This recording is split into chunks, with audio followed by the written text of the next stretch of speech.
A man who fixes broken engines for a living just exposed the most dangerous flaw in a $50 million building, and the billionaire watching from across the bar couldn't look away. Ethan Carter wore a flannel shirt with a grease stain near the collar that wouldn't wash out no matter how many times he tried. He had $12 in his wallet, a daughter at home asleep, and absolutely nothing to prove to anyone in that room. So when Damian Cross, the kind of man who wore a watch that cost more than Ethan's truck, pointed at him in front of the whole bar and laughed, Ethan didn't flinch. He just set down his beer, looked Damian dead in the eyes, and said 6 words that stopped every conversation in the room cold. Your building on Mercer is going to collapse. But if this story already has you hooked, hit that like button right now and drop a comment with the city you're watching from. I want to see how far this story travels. Now let's get into it. The Thursday night crowd at Callahan's bar had a rhythm to it that Ethan Carter had learned over 2 years of showing up. Around 8 o'clock, the after-work lawyers and account managers loosened their ties and started getting loud. By 9, the developers and investors rolled in from whatever dinner meeting they'd just finished milking, still carrying the smell of expensive restaurants and deal-making. By 10, the whole back section near the pool table transformed into something that felt less like a neighborhood bar and more like a private club that had temporarily forgotten to lock its door against people like him. Ethan always sat at the bar itself. Not because he was antisocial, not because he was nursing some quiet bitterness about the way the world worked. He sat at the bar because Tommy, the bartender, kept a pour of decent bourbon at a price that made sense, and because from that stool he could see the door, the room, and the television above the liquor shelf all at once. He liked knowing where things were. It was a habit built from years of working under cars. Always know your exits. Always know what's above you. Always know what could fall. Tonight was a Thursday in late October, and Lily was asleep. He knew because he'd checked twice before leaving, once at the door, once from the driveway standing in the cold with his hands in his jacket pockets, watching her bedroom window until he was sure the light wasn't going to come back on. She was 12 and she would have told him she was fine and that he was being weird, and she would have been right on both counts. But he checked anyway. That was the deal he made with himself when she was 4 and he was 24, and suddenly the only person standing between his daughter and a world that didn't particularly care about either of them. You check. You always check. The drive to Callahan's took 8 minutes. He came here for 3 hours on Thursday nights and 3 hours only. Tommy already had the bourbon poured by the time Ethan settled onto the stool. Rough week? Tommy asked. Medium week, Ethan said. Transmission on a '09 Silverado that someone had already halfway taken apart and then given up on. Tommy winced. Someone else's mess. Always someone else's mess. He drank slowly. He was not a man who got drunk on Thursday nights. He was a man who sat in a room with ambient noise and other people's conversations and let 2 hours pass without anyone needing anything from him. That was the whole purpose. Not the bourbon, though the bourbon helped. Just the being somewhere that wasn't home, wasn't the shop, wasn't a school pickup line or a grocery store or a parent-teacher conference where he sat in a chair that was too small and answered questions about Lily's reading comprehension while trying not to look like someone who hadn't slept a full night in 8 years. The bar filled up the way it always did. He knew some of the regulars by face, if not by name. The older couple who came for the fish and chips and always left by 9. The group of nurses from the hospital 2 blocks over who were consistently the loudest table in the room and the most fun to be around, even from a distance. The guy with the laptop who nursed a single craft beer for 2 hours and looked like he was either writing a novel or losing a lot of money online. He noticed the woman in the corner booth around 8:30, the way you notice something that doesn't quite fit the pattern without being able to immediately say why. She was young, maybe his age, maybe a year or 2 younger, with dark hair pulled back and the kind of posture that suggested she'd spent a lot of time in rooms where she couldn't afford to look uncertain. She was dressed simply, no jewelry that announced itself. But there was a quality to her stillness that felt deliberate, like someone who had learned to take up exactly as much space as they chose, and no more. She was alone. She had a glass of something clear with ice. She was watching the room the same way he was. He looked away. It wasn't his business. By 9:15, Damian Cross arrived. Ethan had seen Damian Cross here before, 3, maybe 4 times over the past several months. The man had a gravitational pull that was entirely self-generated, the kind of person who walked into a room and immediately began performing for it. He was somewhere in his mid-40s with silver at his temples and the jaw of someone who had once been genuinely handsome and now relied on the memory of it. He wore suits that fit perfectly and said things at full volume that most people would have said quietly, because he'd learned somewhere along the way that confidence and loudness were close enough to the same thing that most rooms couldn't tell the difference.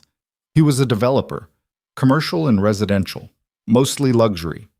Ethan knew this the way you know anything you've overheard enough times, not because he'd sought the information out, but because Damien Cross talked about his own projects the way some men talked about their children. Constantly, and with a love that was mostly self-congratulatory. Tonight he came in with 3 other men, all in similar suits, all carrying the specific energy of people who had spent the evening agreeing with each other. They took over the round table near the back and ordered a bottle of something that Tommy handled with both hands. Ethan turned back to his drink. He didn't look for trouble in this bar. He had come here for 2 years and kept to himself and never once made someone else's night worse. That was the other deal he'd made with himself. No drama on Thursday nights. Thursday nights were his. The rest of the week belonged to everything else. He was 40 minutes into his second bourbon when he heard Damien Cross say his name. Not his name exactly, but HiM. He heard the flannel shirt comment first, something about how the help had started drinking in the good section, and then the laughter, and then the unmistakable sensation of several people looking in his direction at once. He felt it in the back of his neck before he turned around. Damien was looking directly at him with the particular smile of someone who had decided that Ethan Carter was going to be tonight's entertainment. Hey, buddy. Damien raised his voice just enough to ensure the surrounding tables could hear. I'm not complaining, I'm just saying, they really will let anyone in here, won't they? One of Damien's associates laughed. The other 2 had the decency to look slightly uncomfortable. Ethan turned on his stool to face the man. He felt the familiar clench in his chest. Not anger exactly, but something adjacent to it, the physical reminder that he was in a body that remembered every time someone had looked at him that way. The shop teacher who told him he wasn't college material, the loan officer who'd barely looked up from the desk, his ex-father-in-law at the funeral who'd pulled him aside afterward and said, with genuine pity, that he didn't know how Ethan was going to manage, as if grief were a financial instrument and Ethan's credit wasn't good enough. He breathed. He set down his glass. He looked at Damien Cross the way he looked at an engine that was making a sound it shouldn't be making, without judgment, without emotional investment, just trying to understand exactly what was wrong and where. The flannel's because I came from work, Ethan said. What's your excuse? A beat of silence. Damien's smile flickered, surprised, recalibrating. From work, Damien repeated. What do you do? Fix lawnmowers? Cars, mostly. He picked his glass back up. I had a question, actually, if you don't mind. Damien looked at his associates with an expression that said, see, this is what I'm talking about, and then back at Ethan. Sure, go ahead. I drove past the Mercer Street project last week, the new residential tower you're putting up. Damien's expression shifted slightly. Not much. Just enough. What about it? The northeast corner of the foundation, the concrete work near the drainage channel. Ethan took a sip of bourbon. I noticed the pour looked inconsistent. The aggregate spacing on the exposed sections didn't match the structural specs from the permit drawings. You read permit drawings? One of the associates, the one with the loosened tie, actually looked interested. I read everything, Ethan said. They're public record. Damien sat up straighter. That building has been through 3 independent structural reviews. I know, but those reviews happened before the November pour on the northeast section. There were 2 days of hard freeze that week. If the concrete was poured during or right after that freeze without proper thermal management, you've got internal fracturing that won't show up on a visual inspection. It'll show up in the load distribution once the building goes above the 7th floor, especially if you're using the open span floor design you filed for. The table had gone quiet. Not just Damien's table, the surrounding tables too. The slow radius of silence that moves outward when something unexpected happens in a public place. I'm a mechanic, Ethan said when nobody spoke. I know about metal fatigue and material failure, And what happens when you cut corners on structural integrity because someone's behind on a schedule? Same principles. Different scale. He turned back to the bar. Tommy was staring at him. The man with the laptop had looked up. The nurse's table had gone quiet. He finished the rest of his bourbon and set the glass down. Behind him, he heard Damian Cross say something in a low voice to his associates, but he couldn't make out the words, and he didn't particularly try. What he didn't see, what he had no way of seeing from his stool at the bar, was the woman in the corner booth, the one with the dark hair and the deliberate stillness. He didn't see the way she had watched the entire exchange without moving, her glass halfway to her lips and then lowered slowly back to the table. He didn't see her eyes track him when he turned back around. He didn't see the expression on her face, not quite admiration, not yet, but something close to recognition. The look of someone seeing a quality they hadn't expected to find in this room on this night. He didn't see any of it. He ordered a glass of water from Tommy and started winding down the way he always did. Gradually, quietly, becoming less present in the room before he actually left it. He thought about the Silverado waiting for him in the shop. He thought about Lily's science project, which was due Friday, and which she'd told him was under control in a way that meant it was probably not under control. He thought about the price of brake pads and whether he should try the new supplier. He did not think about Damian Cross or Northeast Foundation Corners or what might happen to the families who moved into that building once it was finished. He had said what he'd noticed. He couldn't make anyone listen. That wasn't something he'd ever had control over. It was 10:40 when he asked for his check. He was reaching for his wallet when someone sat down in the stool next to him. "You were right, by the way," the woman said, "about the freeze dates and the thermal management." He turned. It was her. Up close, she looked younger than he'd first thought, or maybe it was the opposite. She looked like someone who had aged in a specific direction, toward competence rather than toward years. Her eyes were dark and direct, and she was looking at him the way people rarely looked at him in this bar, like he was worth the effort of attention. "Sorry?" he said. "The Mercer Street project." She set her glass on the bar. "I know the engineering firm that did the November review. They flagged the freeze conditions as a potential concern, but Damian Cross's team assured them the mitigation procedures were in place." She paused. "They weren't." Ethan stared at her. "How do you know that?" "Because I looked into it 6 weeks ago when I was considering co-investing in the project." She glanced toward the back of the room, where Damian's table had developed a notably different energy than it had 20 minutes ago. Quieter, the body language tighter. "I passed. He wasn't happy about it." "What made you look into it?" "Same thing you noticed. I drove past the site." She said it simply, without performance. "I know what a problematic pour looks like." He found himself looking at her differently, not because of what she'd said, but because of how she'd said it. There was no show in it, no effort to impress. She was just telling him something that was true. "Ethan Carter," he said, and held out his hand. She took it. Her handshake was businesslike and brief. "Isabella Monroe." He didn't recognize the name.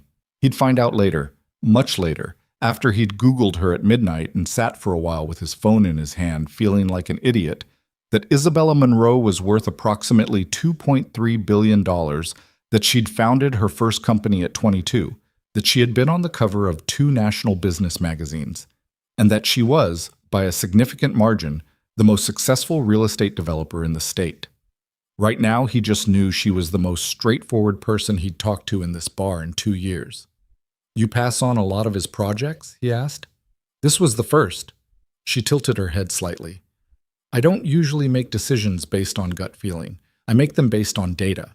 But sometimes the data and the gut feeling point in the same direction." And they were pointing the same direction with Damian Cross. "Like a compass," she said. "Both hands on the South Pole." He laughed. A real one, surprised out of him. It had been a while since a joke had caught him that off guard. Tommy reappeared with his check, glanced between them, and set it down without comment. "Do you live around here?" Ethan asked. "I have an office 3 blocks east," she said. "I come here sometimes when I'm working late and I need to not be in the office. It's quiet enough to think." She looked around the bar with the same observational quality he'd noticed earlier. "Usually?" Usually, he agreed. He paid his check. He pulled on his jacket. He was genuinely unsure about what the correct move was here. Whether to stay, whether that would be strange, whether the conversation was over or just paused. And he was 32 years old and out of practice in ways that he was mostly at peace with, but occasionally found inconvenient.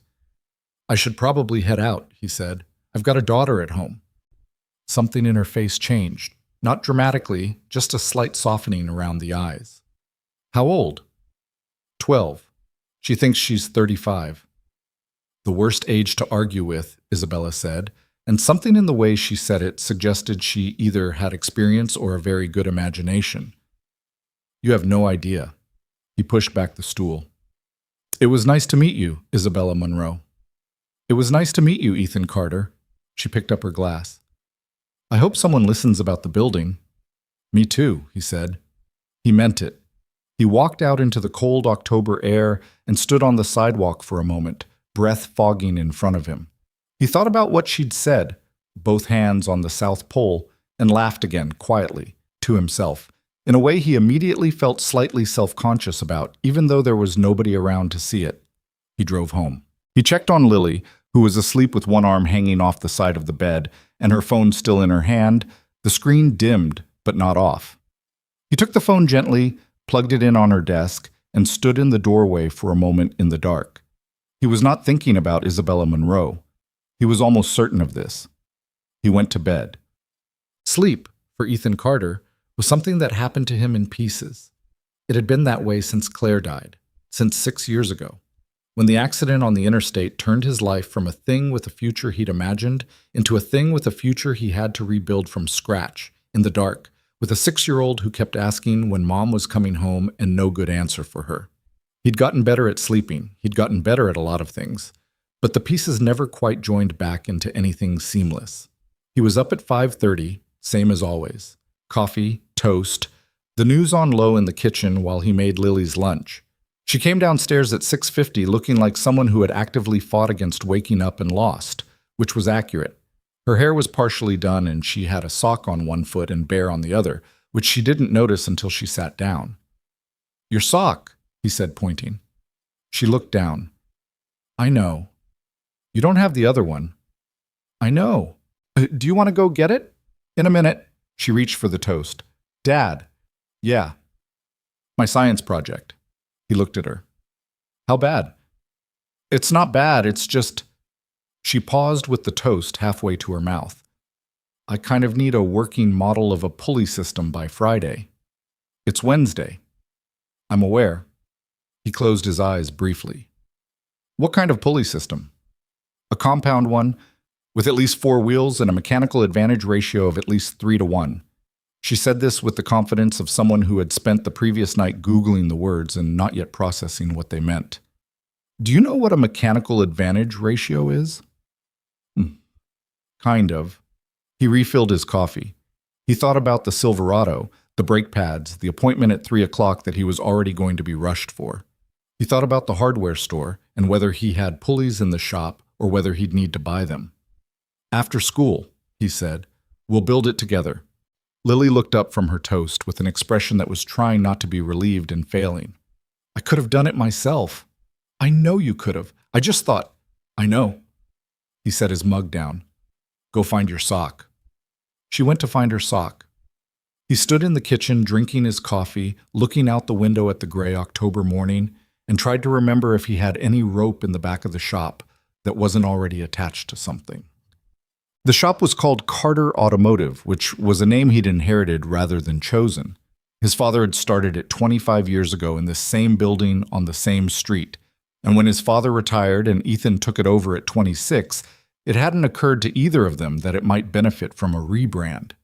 The name was painted on the sign in faded green letters over the garage bay doors, and the paint had been fading for at least 15 years, and Ethan had been meaning to repaint it for at least 8, and it remained exactly as it was. He had 2 full-time employees. Marcus, who was 29 and could diagnose an engine problem by ear alone with an accuracy rate that Ethan had stopped finding miraculous only because he'd watched it happen enough times. And Deb, who handled the front desk and the scheduling and the invoicing and approximately 40% of the actual repair work when things got backed up. and who had been doing this job since before Ethan was born and showed no signs of stopping. "You look like you slept on a question," Deb said when he came in. "What does that mean?" "It means you look like something's bothering you that you're not going to talk about." He hung up his jacket. "I slept fine." "Sure you did." She handed him the schedule for the day. "The Silverado's still in Bay 2. Mr. Kowalski's Civic is coming in at 11, and somebody called about an Audi A6. I put the details on your desk." He looked at the schedule. "Who called about the Audi?" "Didn't leave a company name, left a number." She looked at him over her reading glasses. "The voice was nice." "The voice? Just observing?" He took the schedule and went to his desk, which was technically in the back corner of the shop floor, and not really a desk so much as a very large workbench with paperwork on it. The note about the Audi was on a pink message slip in Deb's handwriting. Audi A6, transmission concern, intermittent slipping, call to arrange drop-off. IM. He looked at the initials for a moment longer than necessary. Then he looked up at the ceiling, which was a habit he had when he was telling himself something was a coincidence. He told himself it was a coincidence. He went to work on the Silverado. The call came at noon when he was washing his hands in the utility sink, and Marcus was eating a sandwich perched on the hood of a Jeep Cherokee and telling Deb about something that had happened at his cousin's wedding. He answered without looking at the number first. "Carter Automotive." "Ethan Carter?" He recognized the voice, clean and direct, the way she'd spoken at the bar. No preamble, no wasted syllables. He dried his hands on the shop rag and walked 2 steps away from Marcus and Deb, which didn't accomplish much in terms of privacy, but was a reflexive move anyway. "Speaking," he said. "This is Isabella Monroe. We met last night." "I remember." A slight pause. He couldn't tell if she was amused or just processing. "I have an Audi A6 with a transmission I don't trust. My regular shop is backed up for 2 weeks, and I'd rather not wait 2 weeks. Deb said you called. I didn't know if you'd want the work." "Why wouldn't I want the work?" "Because I possibly created an awkward social situation last night by sitting down at your bar." He made a sound that wasn't quite a laugh. "You sat at the bar, Tommy's bar. My bar was the stool." "Technically accurate," she said. "Bring it by this afternoon if you want. I've got a 3 o'clock appointment that should be done by 4:30, and if the transmission issue is what you're describing, it's probably the solenoid pack or a sensor. I can get eyes on it by 5. "That works," she said. "Thank you." He was about to say something else. He didn't know what. Nothing specific had formed yet. When she added, "I made some calls this morning. About Mercer Street." He stopped. "To who?" "A contact at the city's building inspection office, and a structural engineer I trust." A beat. "You were right. The thermal management protocols were skipped entirely on the Northeast Pour. They're putting a stop work order on the project pending a full foundation review." He stood there in the middle of the shop with a damp rag in his hand. Marcus was laughing about something at the Jeep. Outside, a car went past with music playing too loud. "Okay," he said, which was completely inadequate, but it was what came out. "Okay," she agreed, matching his tone exactly. "I'll see you at 4:30. She hung up. Deb was looking at him from the front desk with an expression she was not trying hard to conceal. "The voice was nice," he said, which was not what he'd intended to say at all. Deb smiled and went back to her computer. Isabella Monroe's Audi was a dark charcoal A6 3 years old, kept in the exact condition you'd expect from someone who was rigorous about everything.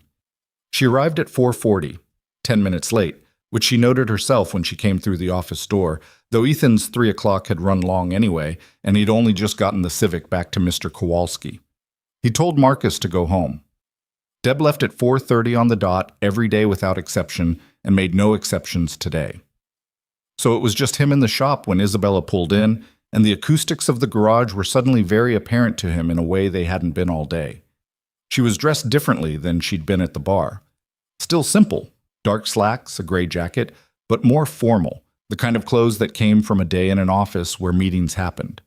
She had her hair down now, which he noticed and immediately categorized as information that was not relevant to fixing her transmission.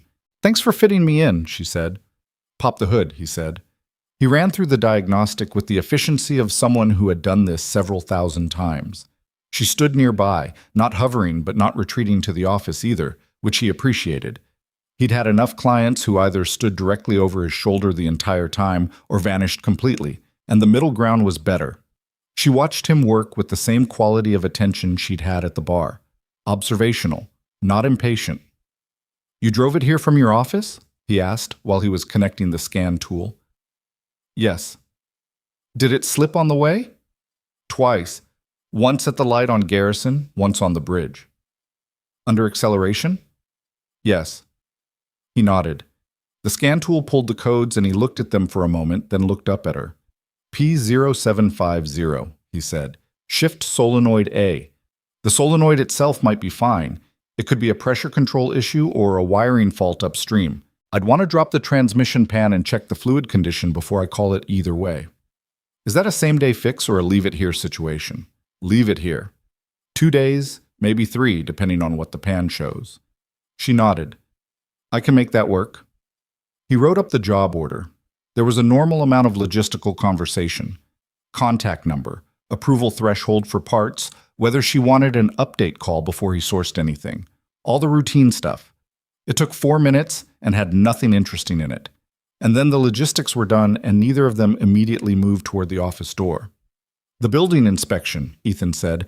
Are they going to actually do something about it, or is it going to get buried? Stop work orders are public record, Isabella said. Once it's issued, it's harder to make it disappear than you'd think. Not impossible, but hard, especially if someone is watching. Are you watching? She looked at him steadily. I intend to be. He nodded.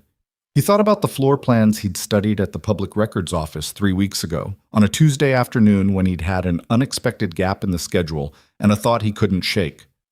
He thought about the families who'd already put deposits down on units in that building. Why did you look into it in the first place? She asked. 6 weeks ago, you said you drove by. But most people drive by and don't pull permit drawings. He was quiet for a moment. Not because he was deciding whether to answer, but because the actual answer required a second to assemble honestly. My wife died 6 years ago, he said. Car accident. The other driver had been telling himself the car was fine for months. There was a brake issue he knew about and kept putting off. He kept thinking he'd get to it. He didn't. He looked at the Audi in the bay. I notice when things aren't right. I can't really turn it off. Isabella was quiet for a moment. When she spoke, her voice was the same, direct, unperformed, but there was something underneath it that hadn't been there before. I'm sorry about your wife. Thank you, he said. How old was your daughter? 6. She's 12 now. He paused. She barely remembers her, which is its own thing. He hadn't said that out loud before. Not exactly like that. It was accurate in a way he usually skipped over when people asked the polite questions. Isabella absorbed it without making it into something larger than it was, which he was grateful for. She just nodded, once, the way you nod when someone has told you the truth about something. I should let you close up, she said. Yeah. He walked with her toward the office door. I'll call you tomorrow with an update on the pan inspection. I appreciate it. She stopped at the door. She had the quality, he'd noticed, of someone who was comfortable with endings. She didn't linger or find reasons to stay, which he found simultaneously appealing and slightly disappointing in a way he chose not to examine. Ethan, she said. Yeah. For what it's worth, what you did last night at the bar. She seemed to be choosing the words with some care, which was unlike the rest of her speaking style. Most people would have just finished their drink and gone home. I almost did, he said honestly, but you didn't. He shrugged with one shoulder. The building bothered me. She considered that. It's a good quality, she said, when things that should bother people actually do. She pushed the door open and walked out into the early evening, and he stood in the doorway of his shop watching the charcoal Audi drive away. She'd taken a rideshare, someone he hadn't noticed waiting, and thought about what she'd said. When things that should bother people actually do. He'd been told it was his problem, that quality. His ex-father-in-law had said it once, politely. A couple of people in the industry had said it less politely, too careful, too thorough, too much. You spend too much time on things that aren't your concern. It had never once occurred to him that it might be a quality. He went back inside and turned off the lights. The pulley system took 3 hours that evening. Lily sat on the workbench in the garage with graph paper and a list of requirements, while Ethan sorted through the bins of hardware along the wall, pulling out small pulleys and lengths of rope and a piece of lumber that would work as a frame. She read the requirements aloud with the measured authority of someone chairing a meeting, and he suggested modifications, and she argued about 2 of them, and on one she was completely right, which he told her directly. "I told you I could have done it myself," she said, while tying a knot he'd shown her 3 times and getting it right on the 3rd try. "You could have," he agreed. "It would have taken longer. Not much longer." "That's true." She was quiet for a while, focusing on the rope. Then, "Dad?" "Yeah." "Were you at the bar last night?" "For a few hours. You were asleep." "I know, Did anything interesting happen?" He thought about this for a moment. He was attaching a pulley bracket to the lumber frame and not looking at her, which was sometimes the better conversational posture with Lily. She could tell when he was trying to manage a conversation, and she didn't like it. "A guy tried to make fun of me, and it sort of backfired on him," he said. "What kind of guy?" "The kind who wears a watch that costs more than our car." Lily made a specific sound that was her version of contempt for that category of person. "What did you do?" "Told him his building had a structural defect." She stopped what she was doing. "Did it?" "Apparently, yeah." "How do you know about structural defects?" He looked at her. "Lily." "I'm just saying, I read things. You read car things. I read lots of things." He tightened the bracket. "Also, the physics are the same." She stared at him for a moment with an expression he recognized. The one she made when she was recalibrating her mental model of him, which happened every few months and was always slightly disorienting for her. He found it privately one of the best things about her. "That's kind of impressive," she said, in a tone designed to suggest she wasn't particularly impressed. "Thank you," he said. They finished the pulley system by 8:30. It worked. The mechanical advantage ratio was, per Lily's calculation, 3.4 to 1. Which exceeded the requirement, which she noted with satisfaction. "You should be an engineer, Shetir," he told her. "Maybe," she said, which was the most genuine response she ever gave to compliments.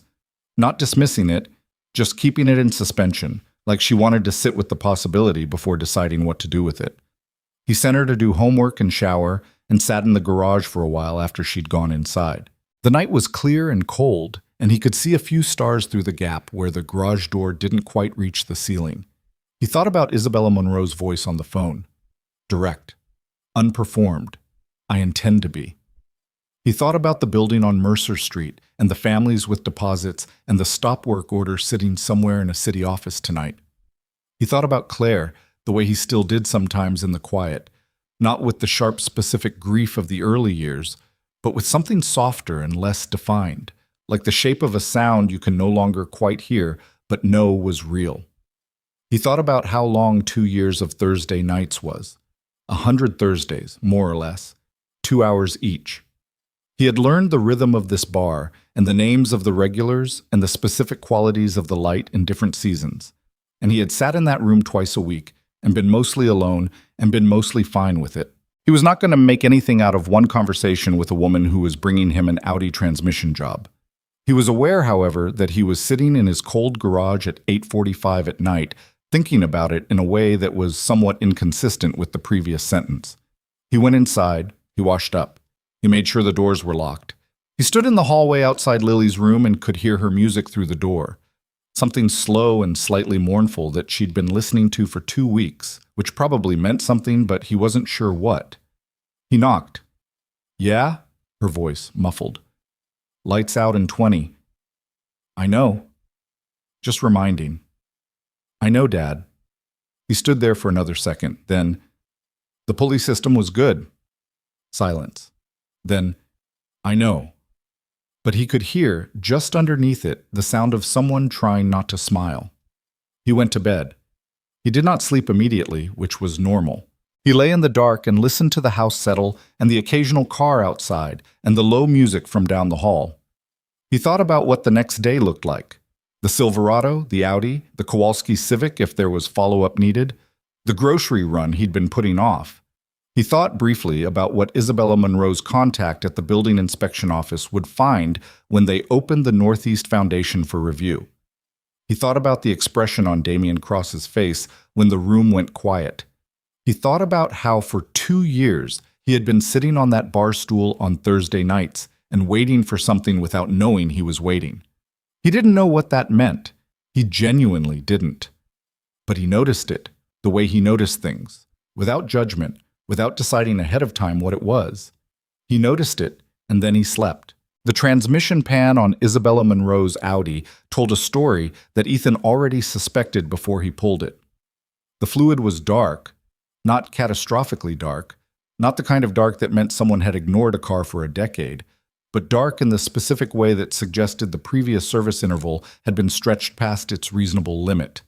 The solenoid pack showed wear consistent with thermal stress, which lined up with the error code, which lined up with the slipping she'd described. It was a fixable problem.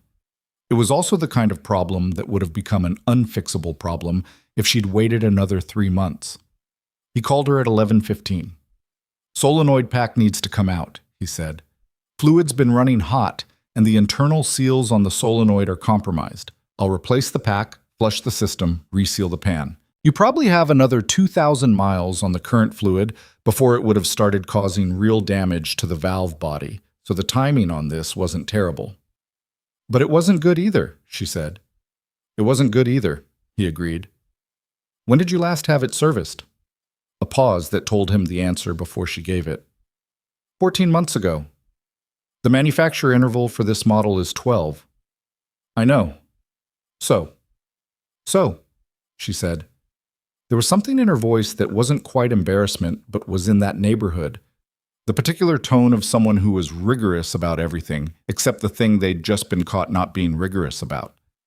"How long for the repair?" "I can have it done by tomorrow afternoon. I've got the solenoid pack in stock. It's a common enough failure point on the A6 that I keep them." "What's the damage?" He gave her the estimate. It was a fair number, certas, parts plus labor, and no inflation, no shop rate games. She didn't negotiate, which he'd expected, and she didn't make a thing of it, which he also noted. "Tomorrow afternoon works," she said. "I'll arrange a pickup." He was about to close out the call when she said, "The stop work order was issued this morning. Official, public record as of 9 a.m. He set down the wrench he'd been holding. "Did Damian fight it?" "He's already filed a legal challenge. His attorneys are arguing the inspection was triggered by a competitor." A slight pause. "Me? Were you a competitor on that project?" "I passed on it 6 weeks ago. Whether that makes me a competitor is a legal question I'll apparently be answering in the near future." Her voice was level, matter of fact, but there was an undertone to it. Not fear, not quite, but the quality of someone who had just discovered the thing they'd known was coming had actually arrived. "His lawyers are good. Are yours? Mine are better." She said it without arrogance, just fact. "But it's going to be messy for a while." He thought about what messy meant at her level, the scale of it, the money involved, the kind of institutional weight a man like Damian Cross could bring to bear when he felt cornered. Ethan had seen men like that in smaller contexts, smaller rooms. When they felt exposed, they didn't retreat. They escalated. "I'm sorry you're in this because of me," he said. "You didn't put me in it," she said. "He did. 6 weeks ago, when I started asking questions and he told me not to worry about it." A beat. "I don't like being told not to worry about things." "I noticed," he said. A short silence, and then something that might have been a laugh. Quick, not performed. "I'll see you tomorrow." She hung up. Marcus was in the next bay pretending to focus on a fuel injector flush and doing a poor job of pretending. He had the particular quality of someone who had heard half a conversation and was now constructing the other half in his head. "The Audi lady?" Marcus said when Ethan didn't say anything. "Client," Ethan said. "Sure. The solenoid pack's on the shelf in Section C." Marcus went to find the solenoid pack. Ethan went back to work, and the shop had its normal sounds around him. The air compressor cycling, the radio playing something country and mid-tempo from the unit mounted near the ceiling, the specific knock of the Silverado's engine when it ran cold that he was still trying to isolate, and he let the morning pass through him the way mornings at the shop usually did, without thinking too hard about anything that wasn't directly in front of him. It was a skill he'd developed deliberately, not avoidance. He'd done enough therapy in the 2 years after Claire's death to understand the difference, but a kind of deliberate presence in the physical world, the engine in front of you, the problem you can touch, the solution that either works or doesn't and tells you immediately which it is. Feelings did not work that way. He had a lot of feelings that he had not yet been able to diagnose by code or touch. He kept working. Isabella picked up the Audi on Thursday afternoon, just after 3. She came into the shop in the same direct way she did everything. Through the office door, not waiting to be invited, which Deb apparently approved of because she gave Ethan a look over her reading glasses that he chose to ignore. He walked her through the repair. He showed her the old solenoid pack and explained what had failed and why. She listened the way she'd listened to everything he said, completely, without interrupting, and then with 1 or 2 specific questions that told him exactly which parts she'd actually been tracking. "You should have been an engineer," he said, which was not something he'd planned to say. She tilted her head. "I almost was. I took 2 years of civil engineering before I switched to business." A slight pause. "I found I was more interested in what got built than how." "Those aren't separate things," he said. "No," she agreed. "They're really not." Something in her expression shifted slightly. A small movement, like a thought being reconsidered. "Is that why you read permit drawings?" "It's why I started," he said. "I used to build things when I was a kid. My dad and I did. Nothing serious, sheds, fences, a deck he's been meaning to fix for 15 years. He stopped himself. He hadn't intended to say that much. Anyway, she was looking at him with the same quality of attention she'd had from the beginning, and he was starting to understand that this was simply how she listened, completely, without the usual social filler of people planning their response while you were still talking. "Your dad's still around?" she asked. "In Millfield, about 40 minutes north. He comes down twice a month, takes Lily to the hardware store, which is apparently the best possible activity for a 12-year-old. He realized he was doing it again, offering information without being asked for it. He wasn't sure what that was about. "Sorry, you came to pick up a car." "I came to pick up a car," she confirmed, but she wasn't moving toward the door. He wrote up the final invoice and she paid it, and there was the normal transaction of a repair completed, and then there was about 10 seconds where neither of them said anything, and the shop was just the shop. The radio, the compressor, the smell of oil and cold concrete, and Ethan became aware that Deb was extremely focused on a file folder that contained literally nothing interesting. "The thing at the bar," Isabella said. "Thursdays. Do you always go?" "For about 2 years," he said. I try to have a few hours a week that are just mine." "That's healthy," she said, in a tone that suggested she personally did not do this. "I work most evenings." "Most?" "I'm at the bar sometimes." "I've only seen you there once," he said. "I've seen you there before." She said it simply, not as a revelation, not as an admission, just as information. "You always sit in the same stool.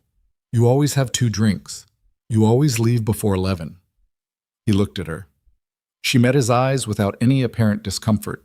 It occurred to him that she'd just told him something without quite saying it, that she'd noticed him more than once before that Tuesday night. He wasn't sure exactly what to do with that. He filed it. "I notice patterns," she said. "It's occupational." "Sure," he said. That sounded... She stopped, started again. "I'm not usually awkward about things." "You don't seem awkward." "I'm internally awkward," she said. "I've just had a lot of practice looking like I'm not." She picked up her keys from the counter. "Thursday nights. I might see you there." "You might," he said. She went to her car. He watched her through the office window without making it obvious he was watching, which he suspected he was failing at. She started the Audi, pulled forward out of the bay, and drove out of the lot without any particular drama. Deb closed her empty file folder and looked at him. "She said she notices patterns," Ethan said before Deb could say anything. "Mm-hmm. That's an explanation, not..." Ethan. What? Stop explaining it to me, Deb said, and go back to work. He went back to work. Thursday came around the way it always did, after a week that had contained, in addition to the normal volume of cars and logistics, a parent-teacher conference where Lily's math teacher said she had genuine aptitude but was coasting, a grocery store trip where he'd forgotten the thing he'd specifically gone to get, and a conversation with his insurance company that lasted 45 minutes and resolved nothing. By Thursday evening, the bar stool at Callahan's was something close to a biological need. He got there at 8. He settled onto the stool. Tommy poured his bourbon. Quiet so far, Tommy said. Good, Ethan said. It stayed that way for about 40 minutes, which was good. The nurse's table was half full and half as loud as usual. The man with the laptop was in his corner. The after-work crowd had thinned out, and the developer crowd hadn't arrived yet, and Ethan sat in that gap between the two tides and drank his drink and thought about nothing in particular. He noticed when she came in. He would have been lying to himself if he said otherwise. 8:50, through the front door, dark coat over the same kind of simple clothes she seemed to default to, not understated exactly, but not performing anything either. She scanned the room briefly the way she always did, and her eyes found him with a directness that didn't pretend to be accidental. She came to the bar. She didn't sit in the stool directly next to him. She left one empty between them, which was the right social calculation for a bar, and told him she was someone who understood the geometry of public spaces. She ordered something from Tommy, and they were both quiet for a moment, side by side in the ambient noise of the room. Car's running well, she said. Good. No slipping since yesterday. Should be solid for the foreseeable future as long as you stay on the service intervals. I've already set a reminder, she said, with the slight self-deprecation of someone admitting to a system failure. 12 months. 11, he said. Give yourself a buffer. She nodded. Another stretch of quiet, but it was the comfortable kind. Not silence that needed to be filled, just space between two people who didn't feel the need to perform at each other. How's the legal situation? He asked. She turned her glass slightly. Moving. Damien's attorneys filed their challenge. My attorneys responded. His PR team is already in motion. There's a piece going up in a business publication tomorrow suggesting the stop work order was politically motivated. She said it flatly, the way you'd describe weather. It'll get messier before it gets cleaner. Does that bother you? She thought about the question in a way that suggested she was actually thinking about it, not just generating a socially acceptable answer. The legal part doesn't. The part where people who don't know the facts read a headline and form an opinion. She paused. That bothers me more than it should. I've been in business for 8 years. I know how this works. It still bothers me. Because the facts matter, he said. Because the facts matter, she agreed, and most people don't have time for facts. He finished his drink. He was quiet for a moment, then, I went back to the Mercer Street site yesterday, drove past. He looked at his glass. There was a stop work notice on the fence, about 6 people standing around outside with clipboards. The structural review team, she said. They're opening the Northeast Foundation section for direct inspection starting tomorrow. What do they expect to find? What you found, just with better documentation. She looked at him sideways. Does it feel like you expected the stop work order? He thought about it honestly. No, he said. I expected it to go nowhere. Why? Because things like this usually go nowhere. You notice something, you say something. Whoever's in charge tells you it's fine. He shrugged, one shoulder. I've been told it's fine before. She studied him for a moment. Who told you it was fine? He wasn't sure how much he wanted to get into it, but the bar was quiet and she was asking in her particular way. Direct but without pressure, like a question you could answer or not answer, and either way was fine. So he told her about the parking garage on Hendricks Street. 3 years ago. A structural concern he'd flagged to the city's online reporting system, then called about twice. Then written a letter about that, received a form letter response. The garage was still standing. Whether it was fine, or whether it was still a problem waiting to become visible, he didn't know. I stopped caring whether anyone listened, he said. I kept noticing things, but I stopped expecting it to go anywhere. Until Tuesday night, Until Tuesday night. She was quiet for a moment. Then, for what it's worth, the letter you wrote about the Hendricks garage, was that under your name? He stared at her. How do you know about that? I looked into Mercer Street, she said, without apology, but also without pretense. When I was verifying what you'd said Tuesday night, I pulled the public complaint records for properties in Damian Cross's development portfolio in this district. Your name was in the file for Hendricks. She paused. The response you received was a form letter because the inspector who handled it was on Damian Cross's payroll. That came out in a separate investigation 2 years ago. He sat with that for a second. 2 years ago. He'd written that letter, gotten the form response, and quietly chalked it up to being the kind of person whose observations didn't get taken seriously. And the actual reason it had gone nowhere was that the man supposed to act on it was being paid to ignore it. That's a specific piece of information to dig up, he said. I told you, she said. I look into things thoroughly. You looked into me. She didn't flinch. I looked into the situation. You were part of the situation. A beat. Does that bother you? He turned the glass in his hands. He thought about being bothered. He thought about the alternative, which was someone who took what he said at face value without verifying anything. No, he said. I'd have done the same thing. I know, she said. That's why I told you. There was something in that exchange, not romantic, not yet anything he'd use that word for, but significant in a way that landed somewhere beneath the ordinary level of conversation. The acknowledgement that they were both the kind of person who checked. The specific comfort of being around someone who didn't need you to be simpler than you were. He ordered a second bourbon. She ordered another drink. The room had filled up around them, the developer crowd arriving in its usual wave. Damian's regular table taken tonight by a different group. And they stayed at the bar and talked for another hour. Not about Mercer Street, not about legal challenges or structural engineering. About Lily's pulley system, which Isabella found genuinely interesting and asked questions about that were more specific than polite. About the engineering program she'd studied before switching tracks, the structural mechanics course that had been her favorite, and the finance course that had made her realize which world she actually wanted to operate in. About the first company she'd started, not a real estate company actually, but a small logistics firm that she'd built and sold at 24 and used the proceeds to fund everything that came after. How old were you when you decided you were going to be successful? He asked. Not sarcastically, just curious. She looked slightly caught by the question. That's not how I thought about it, she said slowly. I didn't decide to be successful. I just kept solving problems that needed solving and kept going when other people stopped.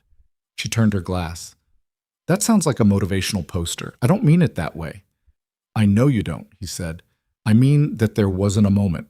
There was just a series of mornings where I woke up and did the next thing. She paused. What about you? What about me? When did you decide you were going to raise Lily alone? The question landed squarely and without apology, and he found that he didn't mind. I didn't decide, he said. The decision got made for me. Then I just kept going. She nodded. It was the nod of someone who understood the distinction between choosing your situation and choosing what you do inside it. At 10:15, she gathered her coat. Same time next week, he said, and then wondered immediately if it was too direct. She didn't seem to find it too direct. She seemed, if anything, slightly relieved that someone had said the simple thing instead of the complicated thing. Same time next week, she said. She walked out into the October night, and Ethan stayed on his stool for another 10 minutes, finishing his drink and letting the room continue around him. And he thought about what had just happened and the way he thought about an engine that was running better than it had before without him being entirely sure what he'd done to fix it. He wasn't sure he'd done anything. He thought maybe she had. The next 3 weeks had a structure to them that wasn't planned but became apparent in retrospect. Thursday nights at Callahan's. Phone calls about the Mercer Street situation, updates on the foundation inspection, updates on the legal challenge, the occasional piece of news that required actual conversation rather than a text. 2 more car-related calls, which turned out to be referrals from Isabella to 2 different members of her staff who'd been looking for a reliable mechanic, and which Ethan handled with complete professionalism and absolutely did not think about in any other context. He was not building something. He was having conversations with a person he found interesting, These were different things. He told himself this on a Tuesday evening while cooking dinner, and Lily, who had a radar for his internal states that he found both impressive and inconvenient, looked up from her homework and said, "Who are you arguing with?" "Myself," he said. "About what?" "Nothing." She looked at him for a long moment. "Is it about the Audi lady?" He turned from the stove. "How do you know about the Audi lady?" "Deb mentioned her when I came by the shop last week." He made a note to have a specific conversation with Deb. "She's a client." "Deb said she's called 4 times." "About the car." Lily returned to her homework with an expression that communicated very clearly that she was choosing not to pursue this right now, which was more unsettling than if she'd pushed it. "She seems interesting," Lily said to her textbook. "She is," he said, before he could stop himself. Lily wrote something in her notebook. She did not look up. He turned back to the stove. The following Thursday, Isabella arrived at the bar before him for the first time. She was already at the bar, not at the stool next to the empty one he usually occupied, but at the stool itself, which made him pause for half a second in the doorway before he walked over and sat in the adjacent one. "Early," he said. "Terrible day," she said, which was as close to a complaint as he'd ever heard from her. "I needed to get here first." He didn't ask about the terrible day immediately. Tommy poured the bourbon without being asked, which meant Ethan had officially crossed some threshold of regularity. And they sat with their drinks and the ambient noise for a minute before she started talking. Damian Cross had called her directly.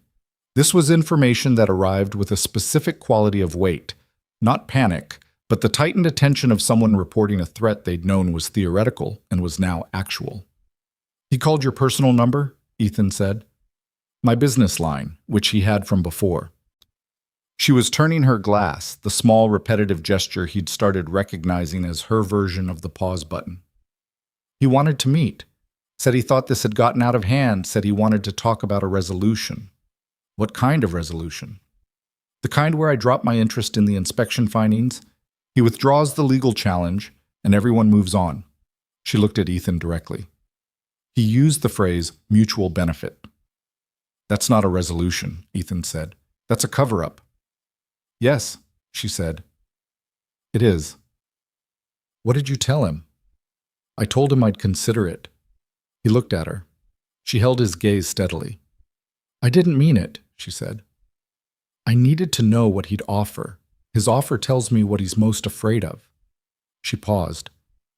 "What he's most afraid of is the foundation report, which means the foundation report is worse than what we already knew." He absorbed this. The bar moved around them.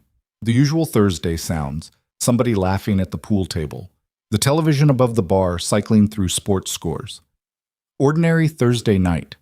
Underneath it, the particular tension of a situation that was larger than a bar conversation, that had real dimensions, money, legal exposure, buildings full of people who would never know they'd almost moved into something that could kill them.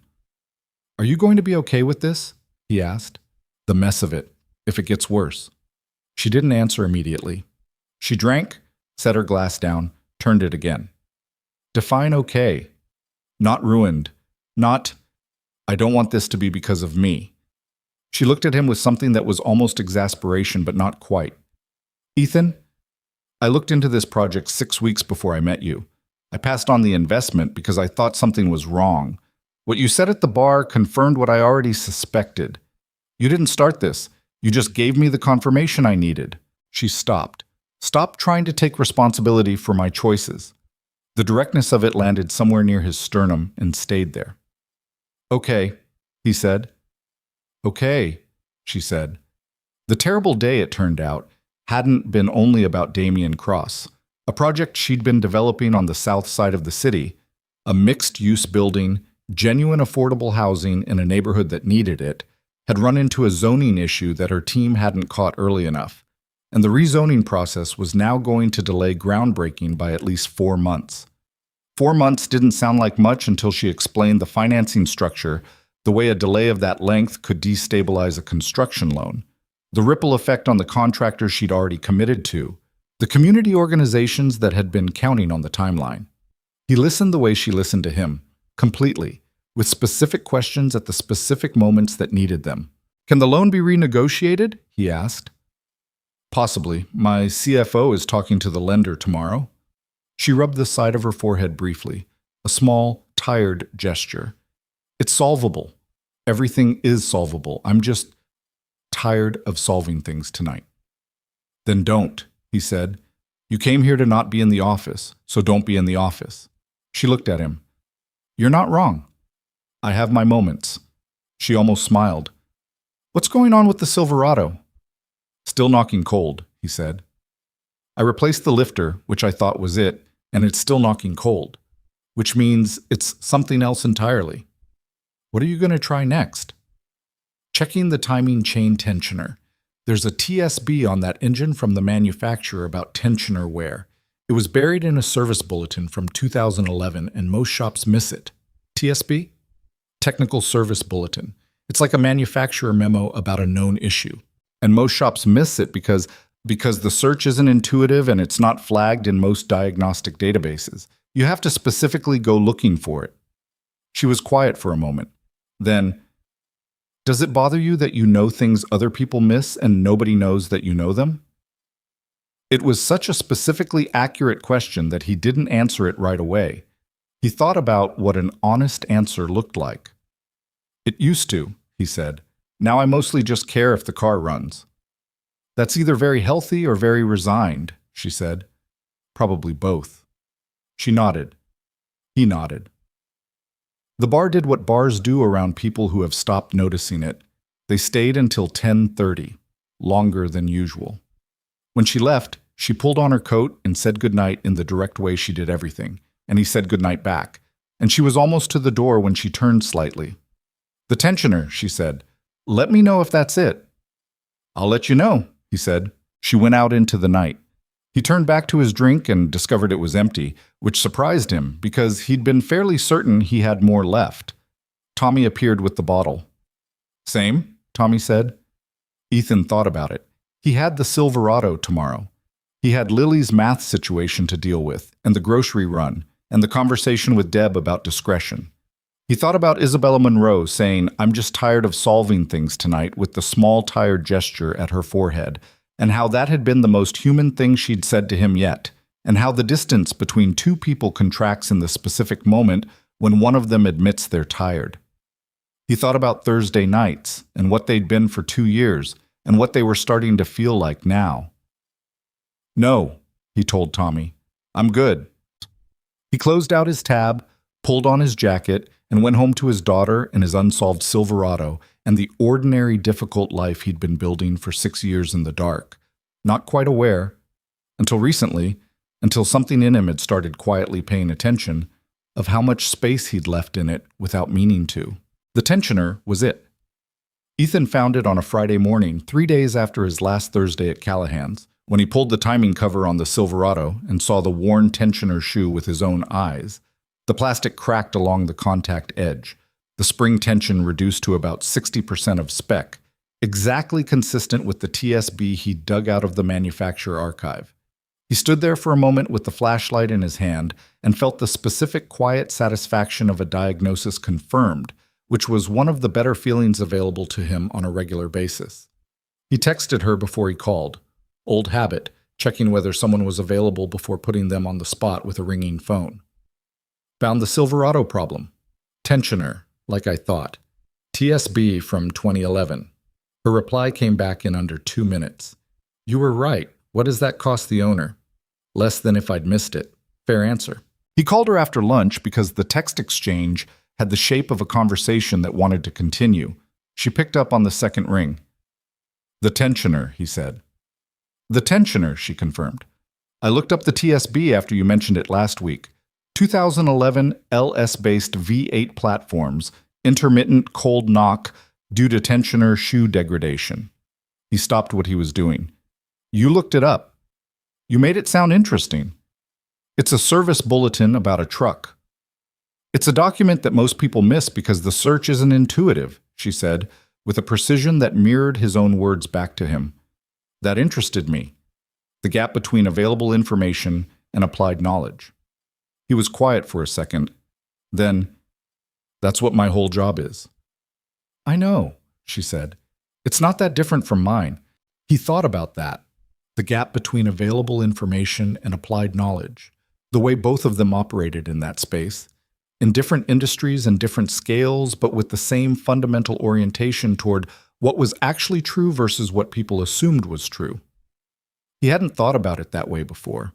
He found it clarifying in a way he wasn't entirely sure what to do with. How's the legal situation? He asked. A breath on her end. Not a sigh, just a pause with air in it. The foundation report came back. And it's bad. She said it plainly. Internal fracturing in the northeast section consistent with an improper cold weather pour. Not catastrophic. The building isn't in immediate danger of collapse, but it would have become catastrophic at load.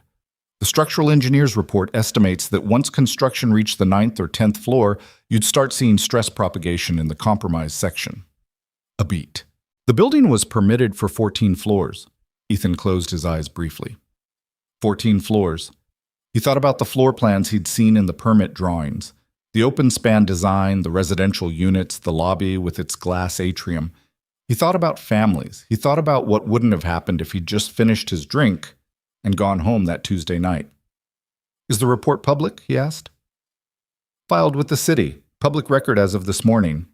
She paused again.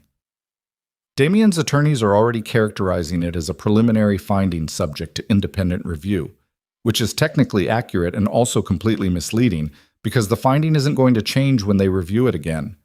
The concrete is what it is. He's going to keep fighting it. He has to, she said. If he stops fighting it, he's admitting liability. And the exposure on this, contractor agreements, city permits, the deposits from pre-sale buyers, it's in the tens of millions. Ethan understood now why Damien had called her.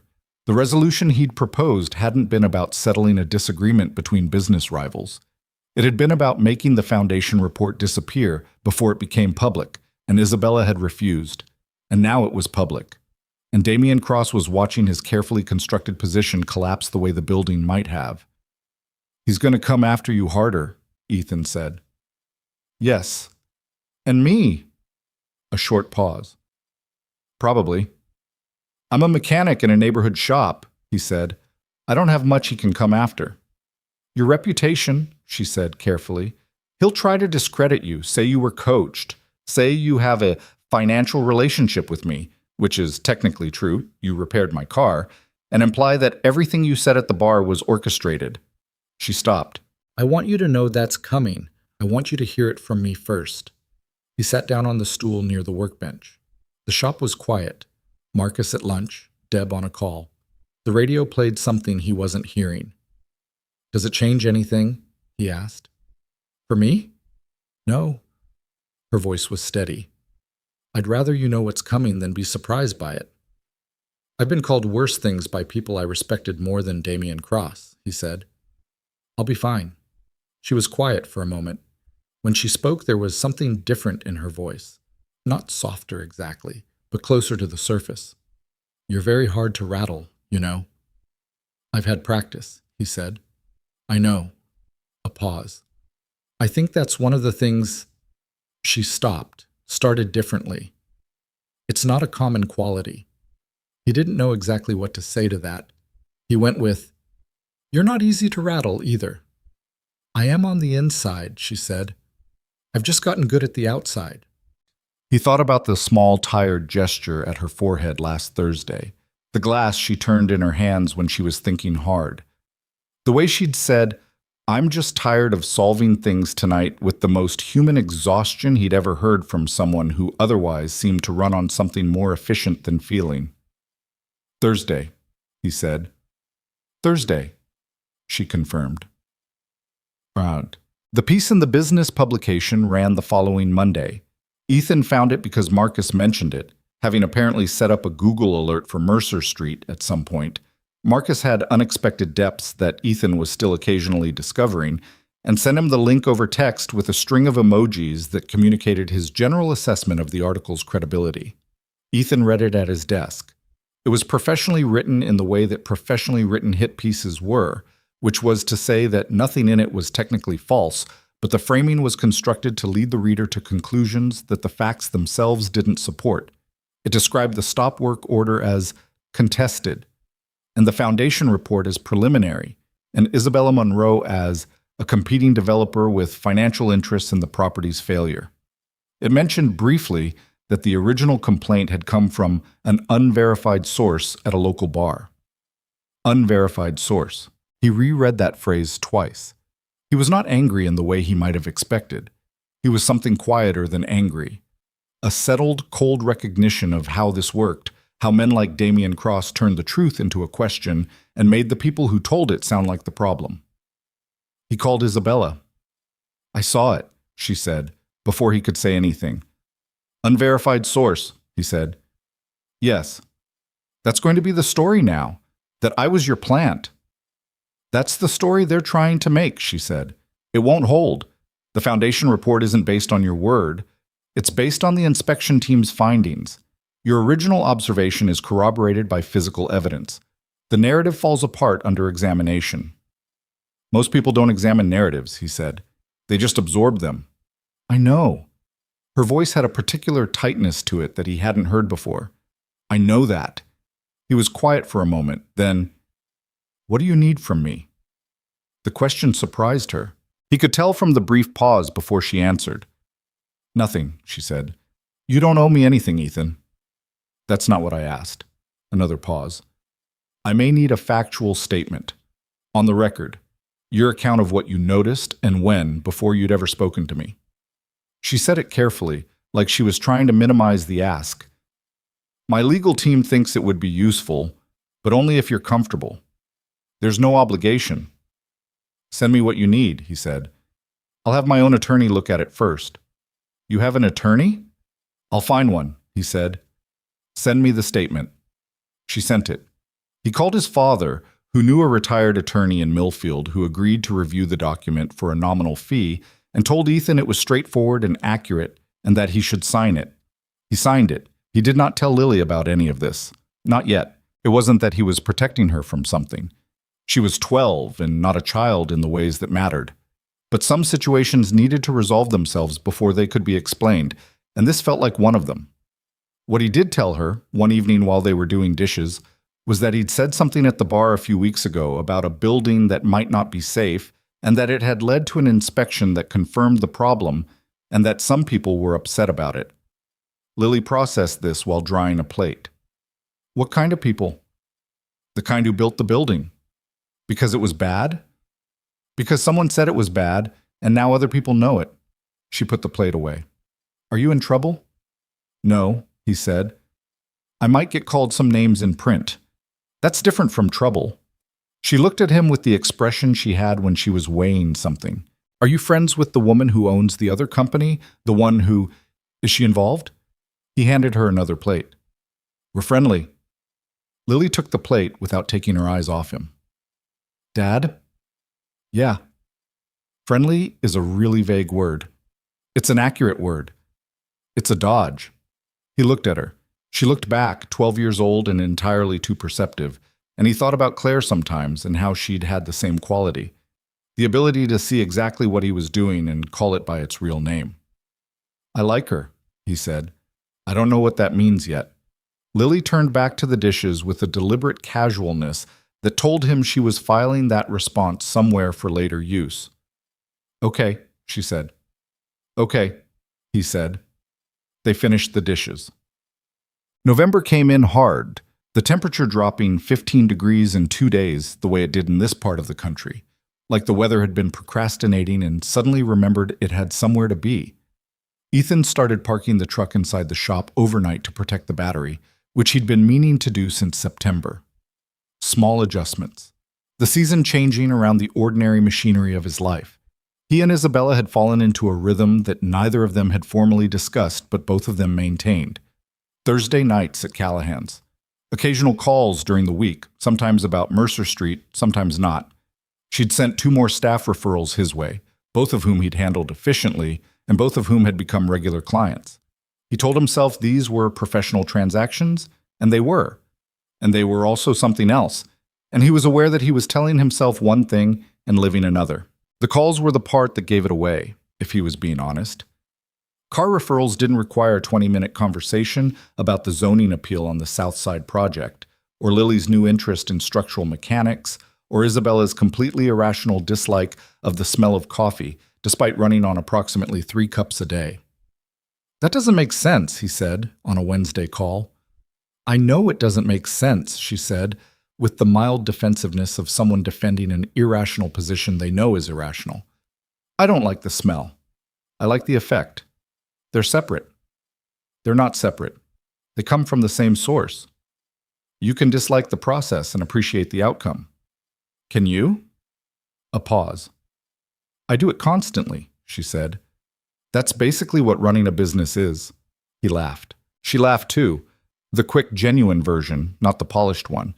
And the call wound down after that, and he sat in the truck in the shop parking lot at 8:30 at night, feeling the particular warmth of something that was becoming real. The following Thursday was the night things changed. He arrived at Callahan's at 8, the usual time, and could tell immediately that something was different in the room.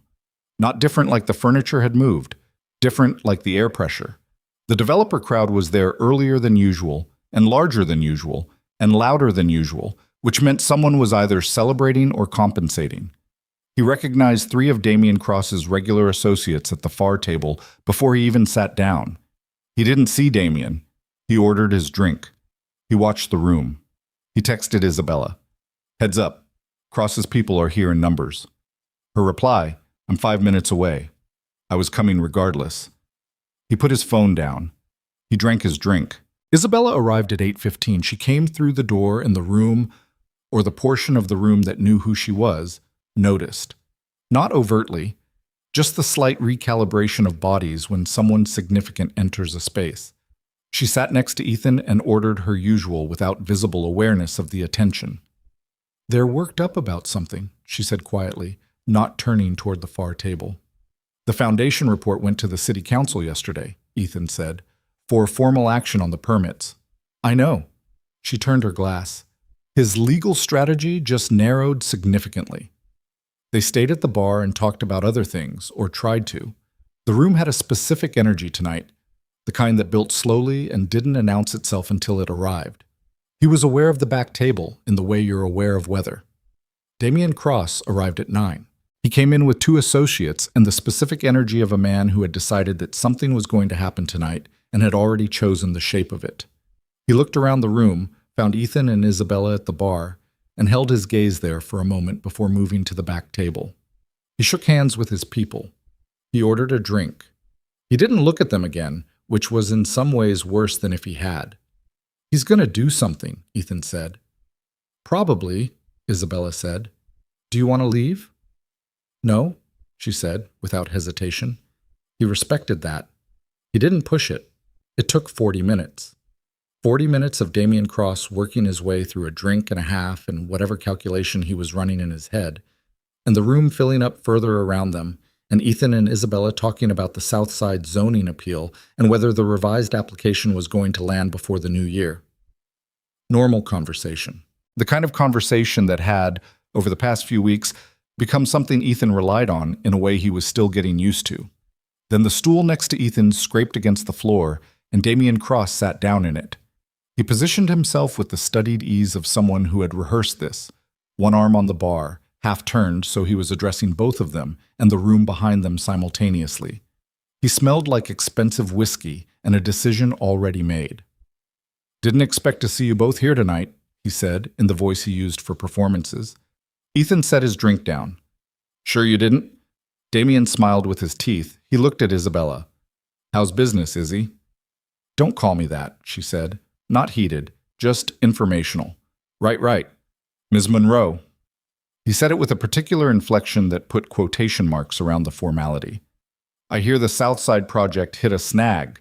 Zoning issue. That's tough." "It's being handled," she said.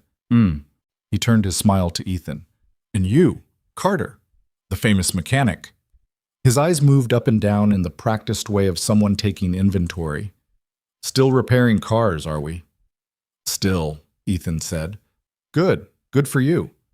Damien picked up his glass. "I've been thinking about you, about this whole Situation. He made a gesture that indicated the bar, the building inspection, the stop work order, and whatever else he had filed under situation. I've been thinking about how a guy who fixes cars ends up in the middle of a multi-million-dollar development dispute. He paused for effect. Funny how that happens. The nearby conversations had gone quieter. Not gone. The bar was still the bar, but muted, that same radius of silence Ethan had noticed once before in this room. Not that funny, Ethan said.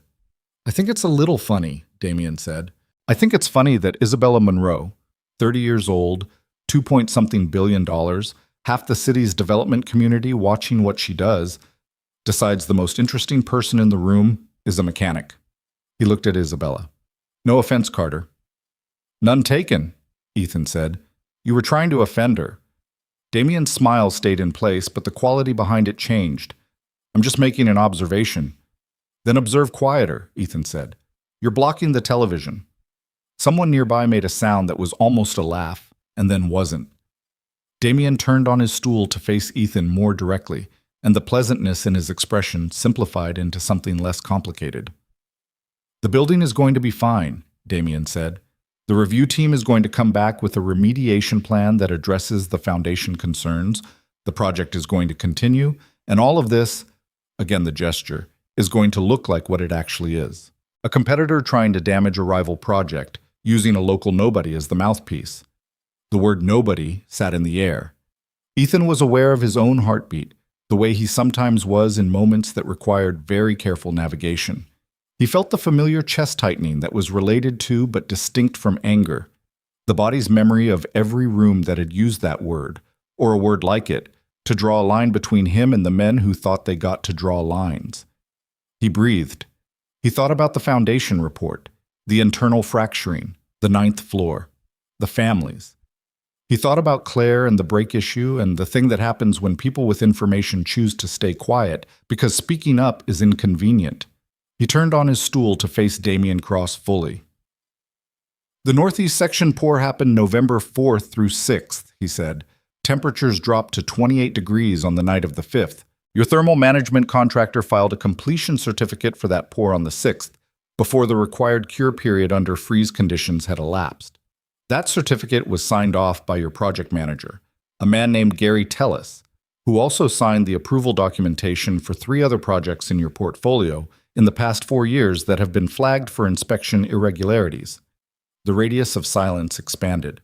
The tensile strength of improperly cured concrete in a freeze-thaw cycle degrades at approximately 8 to 12% per cycle in the affected zone, Ethan continued. Your building was in its first winter. By the 2nd or 3rd, the degradation in the Northeast section would have been structurally significant at load.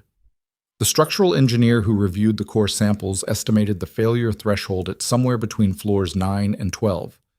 You filed for permits to 14. He paused. I know this not because Isabella Monroe told me. I know this because I pulled the public permit records, the weather data, the contractor certification filings, and the manufacturer specifications for the concrete mix 3 weeks before I'd ever spoken a word to her. Because it bothered me. Because I'm the kind of person who can't leave something alone when it's wrong. The room was very quiet now. Damien's face had done something complicated during this. The performance had dropped. Not completely, but enough. The smile was gone. What was underneath it was harder to read. Calculation, maybe? Or the particular expression of someone watching the version of tonight they'd planned become unavailable. You're a mechanic, Damien said, but the contempt had thinned. I'm a mechanic, Ethan agreed. Who read a technical service bulletin that your engineers missed? Who noticed a concrete pour that your inspection team signed off on?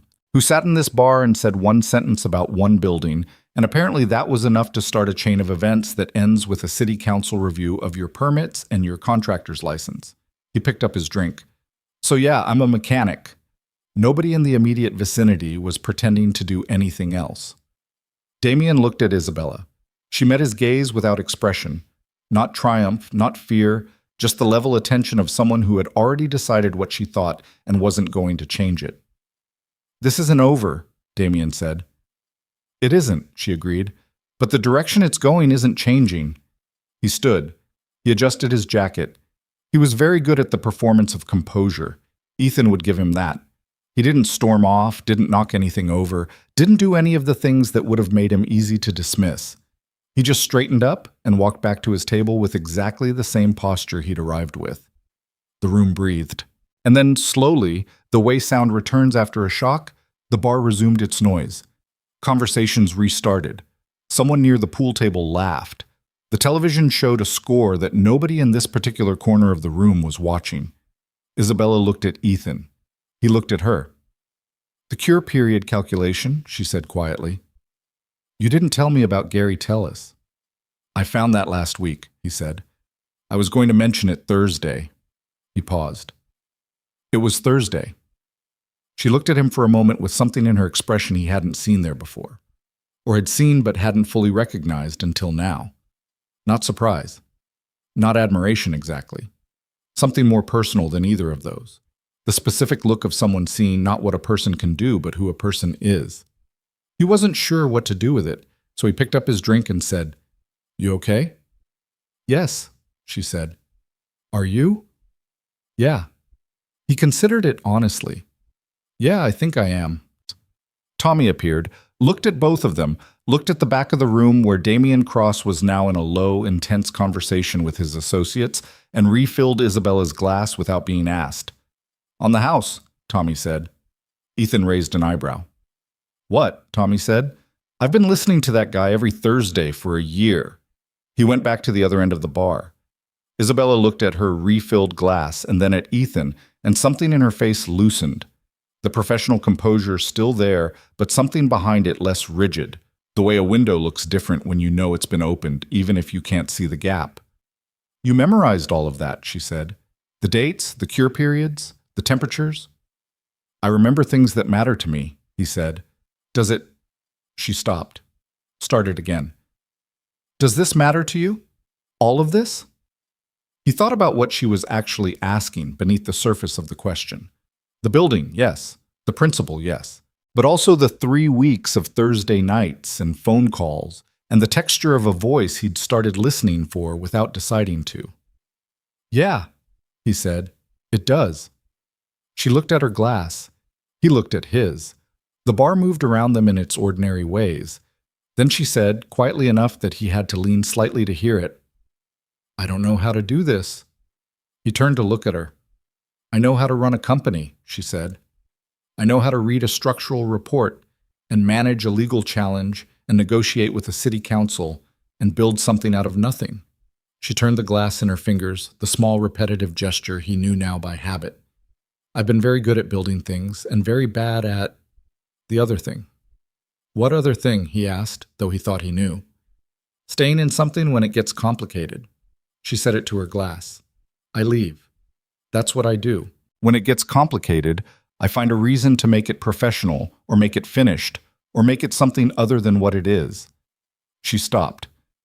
"I'm telling you this because I think you should know it about me. Because I think this is getting complicated." He was quiet for a moment. The bar was quiet around them in the specific way of private conversations in public spaces, the ambient noise providing just enough cover for honesty. "I've been staying in complicated things for 6 years," he said finally. "I'm pretty good at it." She looked up. The expression on her face was not simple. It had too many things in it to be simple.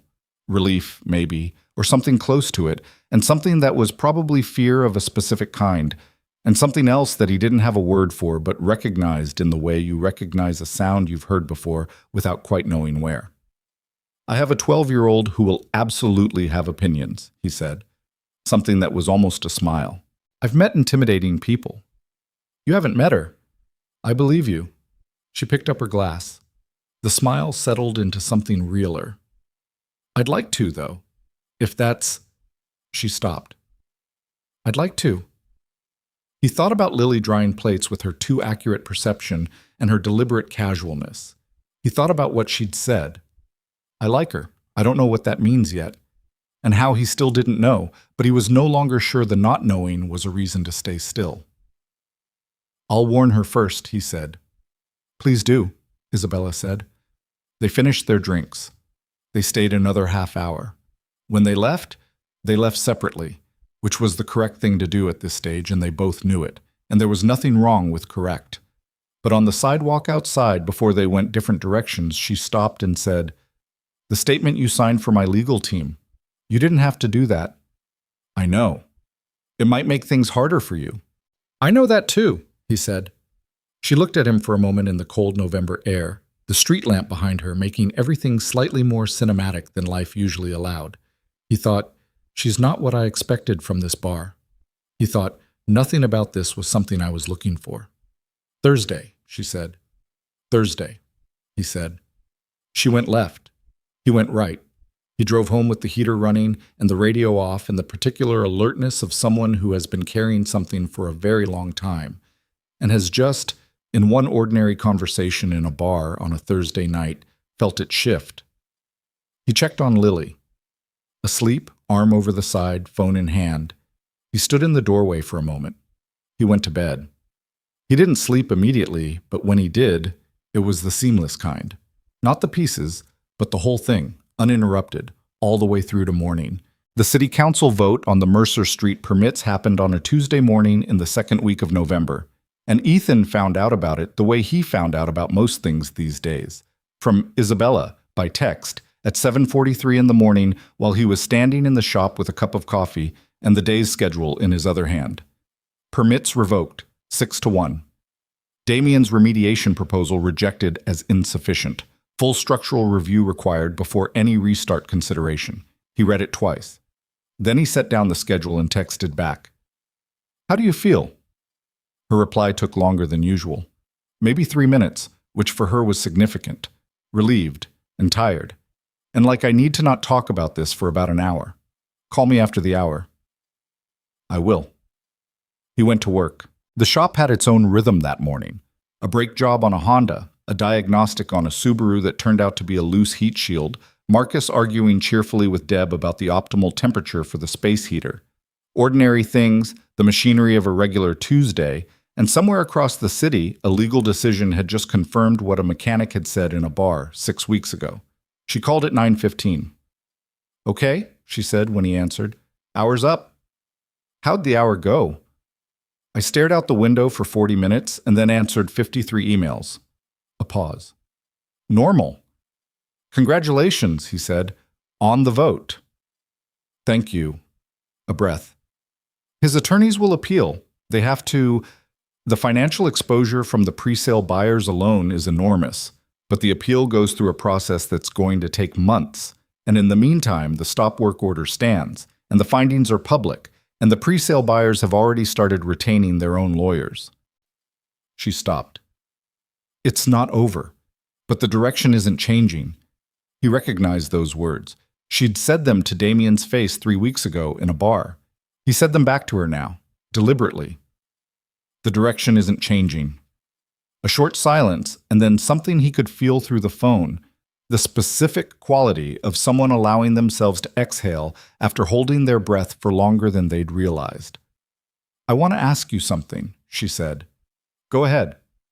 "I want to bring you in as a consultant on a project, formally, paid." She said it without preamble, which was her way. "The South Side development. We're at the point where I want independent eyes on the construction methodology before we break ground. Not another engineering firm. I have engineering firms. I want someone who reads TSBs for fun and notices things that engineers miss because they're looking at the spec sheet instead of the actual material." He was quiet for a moment. "I'm a mechanic," he said. "You're someone with exceptional practical knowledge of material failure, structural stress, and the gap between documentation and reality." She paused. "Those are the things I need. I don't need another person who knows what the spec sheet says. I need someone who knows what happens when the spec sheet and the ground don't agree." He looked at the shop around him, the Honda on the lift, the Subaru in the bay. 22 years of other people's mechanical problems, most of them solvable, a few of them not. The specific texture of work that he had chosen and was good at, and that did not pay enough for the way his daughter was growing and the things she was going to need. "What does the consultancy look like?" he said. "I can't leave the shop." "It doesn't require leaving the shop. Site visits on a schedule we agree to, document review. I'll send you materials, permits, contractor certifications, material specs, and I want your read on them. specifically on anything that could be wrong versus anything that's just technically compliant. She paused. I pay fairly. You can ask anyone I've worked with. I know you pay fairly, he said. The referrals you sent me were both under market rate when they came in, and you didn't negotiate when I gave them the real number. I noticed you noticed that. I notice things, he said. She laughed, the quick, genuine one. So, yes or no? He thought about it for exactly as long as it deserved, which was about 30 seconds. He thought about the families on the south side who needed the building. He thought about the gap between available information and applied knowledge, and the person on the other end of the phone who understood what that gap cost when nobody was watching it. Yes, he said. Good. A beat. I'll send the initial documents this week. Send them Thursday, he said. We can go through them at the bar. A pause. That's either very efficient or very... Efficient, he said. Right, she said. Thursday.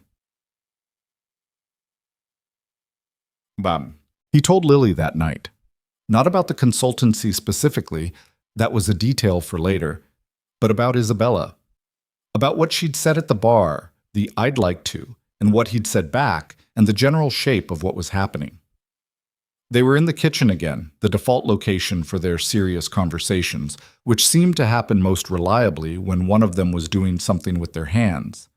Tonight, it was Ethan making pasta and Lily doing homework at the kitchen table, which was technically not a kitchen task, but she migrated there whenever anything was being cooked, a habit she'd had since she was small enough to sit on the counter and watch. He told her while he was watching the water. Lily didn't look up from her homework immediately. She wrote something, or pretended to, and then she set her pencil down and turned in her chair. Okay, she said. Okay, he said. I have questions. I expected questions. What's she actually like? Lily said. Not the business stuff. Actually like. He thought about how to answer this honestly. Direct, he said. She doesn't waste words. She listens completely. Like she's actually tracking what you say, not just waiting for her turn. He paused. She drinks coffee even though she doesn't like the smell of it. She gets internally rattled and externally calm, and she admits it when she's doing it. She looked up a technical service bulletin on a Silverado engine because I mentioned it and she found it interesting. He stopped. She wants to meet you. Lily absorbed this. She looked up the TSB? Yeah. That's kind of nerdy. She's kind of nerdy, he said. Don't tell her I said that. Lily picked up her pencil. She turned it in her fingers the same way Isabella turned her glass, which was probably a coincidence but felt like something. Does she know about Mom? She knows the basics, that she died, that it was an accident, that it was 6 years ago. Does she know about the way you are about it? The checking things? He turned from the stove. What do you mean, the way I am about it? Lily looked at him steadily. You know what I mean. He did know. The checking, the doors, the windows, her bedroom light, the way he still, 6 years out, drove slightly below the speed limit and left more following distance than strictly necessary, and had never once, in 6 years, let a brake issue go more than a week without addressing it. The specific vigilance of someone who had learned in the worst possible way what happened when things that should be checked weren't checked. She knows I pay attention to things, he said. She knows why. That's not the same as knowing the whole thing. No, he agreed. It's not. Lily went back to her homework. He went back to the pasta. The kitchen was quiet in the way it got when both of them were processing something. Not uncomfortable, just occupied. Dad, she said after a while. Yeah. It's okay. She said it matter-of-factly to her notebook. I mean, you can. It's okay. He stood at the stove and looked at his daughter's back and felt something shift in his chest that had been fixed in one position for a very long time. Thank you, he said. Don't make it weird, she said. He made it to the window in time to not make it weird. Chia. The first meeting that was not at the bar happened on a Saturday in late November. It was Isabella's suggestion, framed as a site visit to the South Side project.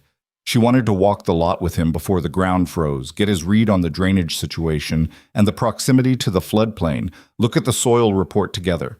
It was completely legitimate as a work meeting. It was also on a Saturday, which the work week didn't require. He brought Lily. Not as a plan.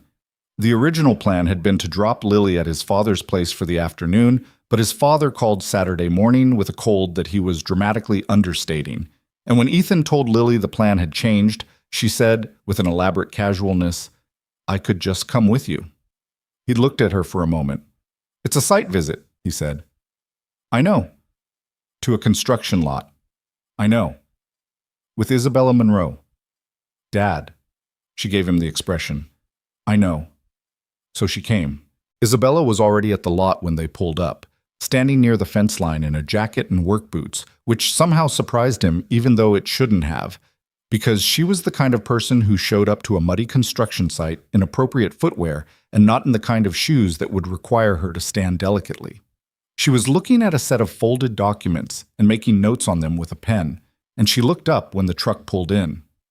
The moment Lily got out of the truck, Ethan watched Isabella do a quick recalibration that she managed smoothly, but not seamlessly.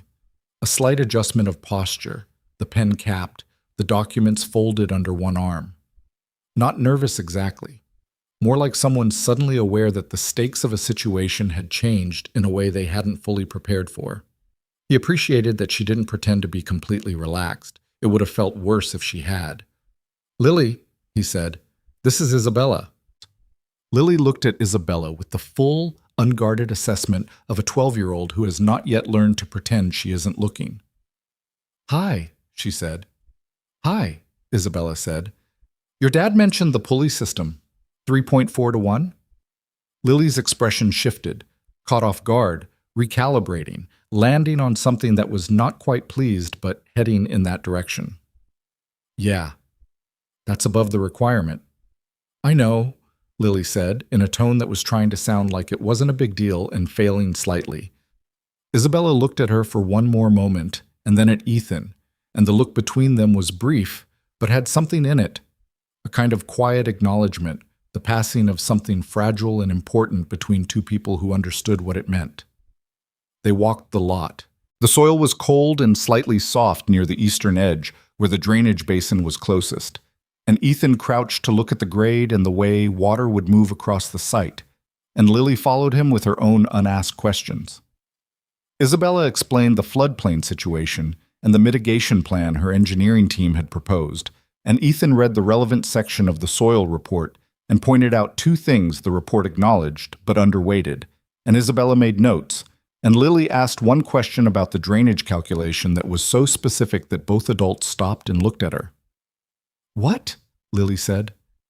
"That's a good question," Isabella said, with a directness that matched Lily's own.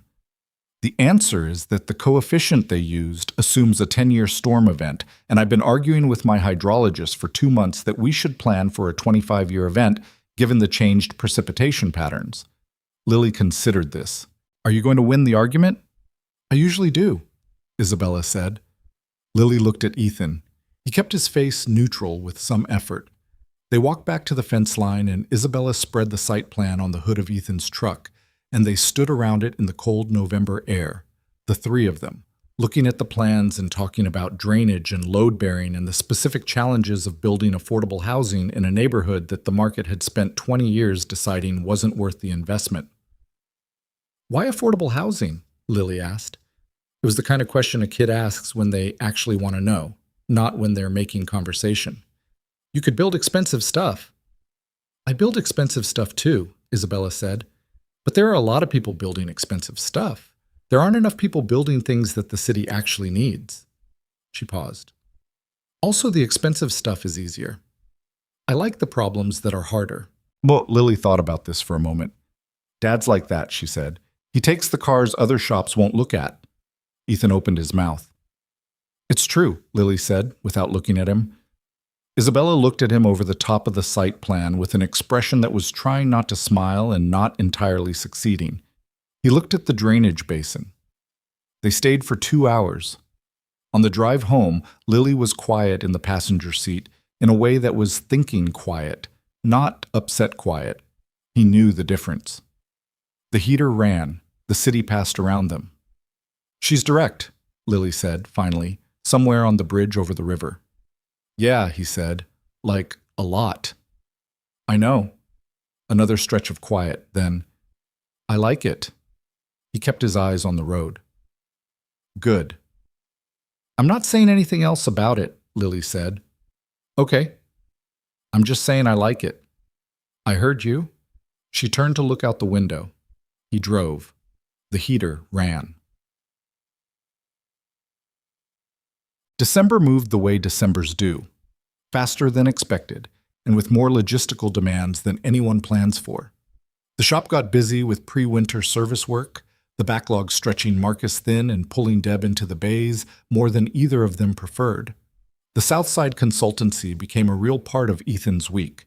He spent 2 evenings reviewing documents, visited the site twice more, and filed 3 written observations that Isabella's engineering team responded to with a mixture of agreement and professional chagrin. He was paid for this work at a rate that made Deb, who processed the invoice when it arrived, look at it for a long moment and then at him. "Consulting rate," she said. "Side work," he said. "Ethan?" "What?" "This is—" She stopped. She set the invoice down. "This is more than your monthly draw from the shop." "I know." She looked at him. He looked back. She went back to her filing with the expression of someone choosing, very deliberately, to say nothing further.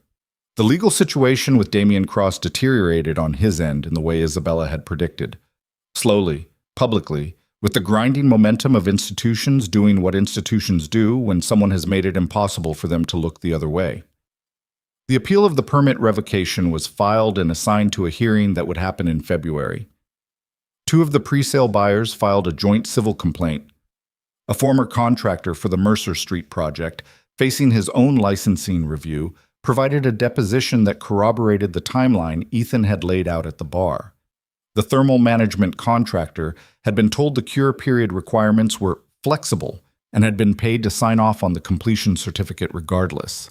The story, in other words, was exactly what Ethan had said it was. It was documented now, affidavitted, in the public record. His name appeared in 2 articles. Local mechanic whose observation triggered the Mercer Street investigation. The articles were accurate. They made him sound slightly more dramatic than he felt about the whole thing, but he understood that was the nature of coverage. His phone received 17 texts from people he hadn't heard from in years, ranging from high school acquaintances to a cousin in Ohio. He answered approximately a third of them. His father called. "I read the article," his father said, in the voice he used when he was trying to sound casual about something he wasn't casual about. "Which one?" "Both of them." A pause. "You okay?" "Fine, Dad." "Nobody's giving you trouble?" "Nothing I can't handle." "You'd say that regardless," his father said. "Probably," Ethan agreed. His father was quiet for a moment, then, "Your mother would have been proud of you. I know you don't need me to say that. I'm saying it anyway." Ethan stood in the shop, phone in hand, and looked at the faded green letters above the garage bay doors that he'd been meaning to repaint for 8 years. "Thanks, Dad," he said. "Bring Lily up next weekend. I'm making the chili." "She'll be there." He hung up.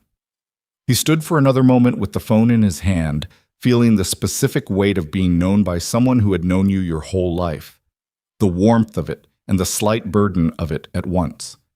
Then Marcus dropped a socket wrench in Bay 2, and the morning continued. The thing with Isabella moved in the way real things move.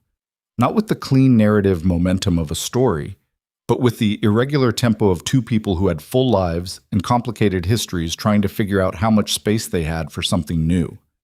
There were Thursday nights that were easy and Thursday nights that were harder.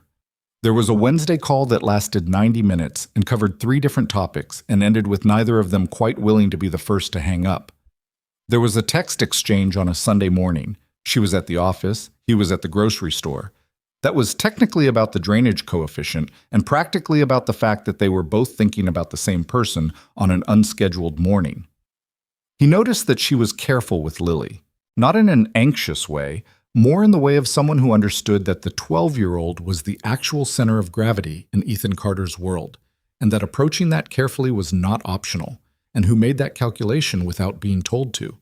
She asked about Lily's schoolwork in the specific way of someone who had actually retained previous information. She sent, once, a link to an online structural mechanics course for high school students, with a message to Ethan. In case she's interested, no pressure. He passed it to Lily without editorializing. Lily completed the first 3 modules in one sitting and didn't mention it to him for 4 days, which was her particular form of acting like something wasn't a big deal. The thing he hadn't told Isabella yet was the full story about Claire. He'd told her the shape of it, the accident, the brake issue, 6 years ago. Lily was 6. He hadn't told her the specific weight of it, the texture of grief that didn't diminish so much as integrate, becoming part of the architecture of how he moved through the world. The checking, the particular quality of attention he gave to broken things, the way he couldn't look at something that wasn't right without feeling the pull to say so. He told her on a Thursday in mid-December, not because he'd planned to, but because the conversation arrived at it naturally, and he'd learned, in the past 2 months, that with Isabella the natural arrival was usually the right time. They'd been talking about the South Side project, a setback with the revised zoning application, a council member who was dragging his feet, the particular frustration of knowing something is right and watching the process move at its own indifferent pace. And she'd said, with the particular tiredness that came through her voice sometimes, "I don't know how you stay this patient. With me, with the process, with everything." "I'm not always patient," he said. "You're the most consistently patient person I know." He thought about that for a moment. "I spent a year after Claire died being the opposite of patient," he said. "I was angry at everything that moved, every car that cut me off, every person who said the wrong thing, every morning that started without her." He paused. Lily was 6. You can't stay that angry with a 6-year-old in the house. She needed me to be something functional. He turned his glass. So I learned to be patient, not because I'm naturally patient, because it was the only version of myself that was any use to her. Isabella was quiet. "The checking," he said, "the way I notice things. It started as grief, I think, like, if I pay enough attention, nothing else will go wrong, which is not how the world works, but that's where it came from." He looked at the bar, the television, the ordinary Thursday room. "Now it's just how I see. I can't turn it off. I noticed the wrong pour on a foundation, the worn tensioner, the brake issue someone's been ignoring." A pause. "I noticed you before you sat down. I noticed you'd been coming here longer than I realized." She looked at him. Her expression was the one he'd come to think of as her real face. Not the professional composure, not the performance of calm, but the version underneath it. The one that came out at the bar when the hour was late and the room was quiet and she was too tired to maintain the gap. "The patience isn't natural," he said, "but it's mine now. I built it out of something harder. That's probably why it holds." She reached across the bar and put her hand over his. Not a dramatic gesture. She wasn't dramatic, just her hand on his, briefly, with the directness that characterized everything she did. "I'm sorry about Claire," she said. "Not the polite sorry, the actual one." "I know," he said. "That's why it lands." She took her hand back. She picked up her glass. The bar moved around them. "I'm not good at—" she started, then stopped. "I know," he said. "You told me." "I'm trying," she said. "I can see that," he said. "So am I." The thing between them was real. It had been real for a while. What was different now was that they were both saying so, not in those words, but in the words they actually used, which were more honest because they were harder to say. The week before Christmas, Isabella came to the shop. Not to drop off a car. She called ahead, asked if she could stop by, said she had the South Side documents he'd asked to review and thought it was easier to go through them in person. He said yes, and she came on a Wednesday afternoon when the shop was settling into its late-day quiet, Marcus gone, Deb on her way out. She came in through the office door and sat across from his workbench desk and spread the documents out between them, and they went through them the way they'd gone through the site plan on the hood of his truck. Together, both sets of eyes, both sets of knowledge, the gap between the spec sheet and the reality getting smaller each time they did this. He flagged 2 things. She made notes. The contractor certification section had an inconsistency in the thermal management protocol that he'd seen before, not as severe as Mercer Street, and likely genuinely inadvertent rather than fraudulent, but still a gap that needed to be closed before ground broke. Same issue, he said, pointing to the section. Different contractor, she said. Same gap. He tapped the page. It's industry-wide. The spec says thermal management protocol. The contractor assumes that means the standard procedure, but the standard procedure was written for a temperature range that doesn't account for the specific exposure on this site because the building is oriented north-northeast, she said over him. He looked at her. I've been reading, she said. You've been reading about cold weather concrete pouring. You made it sound interesting, she said, for the second time in 2 months. He looked at her across the workbench with its stack of documents and its accumulated shop detritus, pens, paper clips, a coffee cup he'd been meaning to wash for 2 days, and felt the particular quality of a moment that was ordinary and significant at the same time. Lily's school has a winter concert Friday, he said.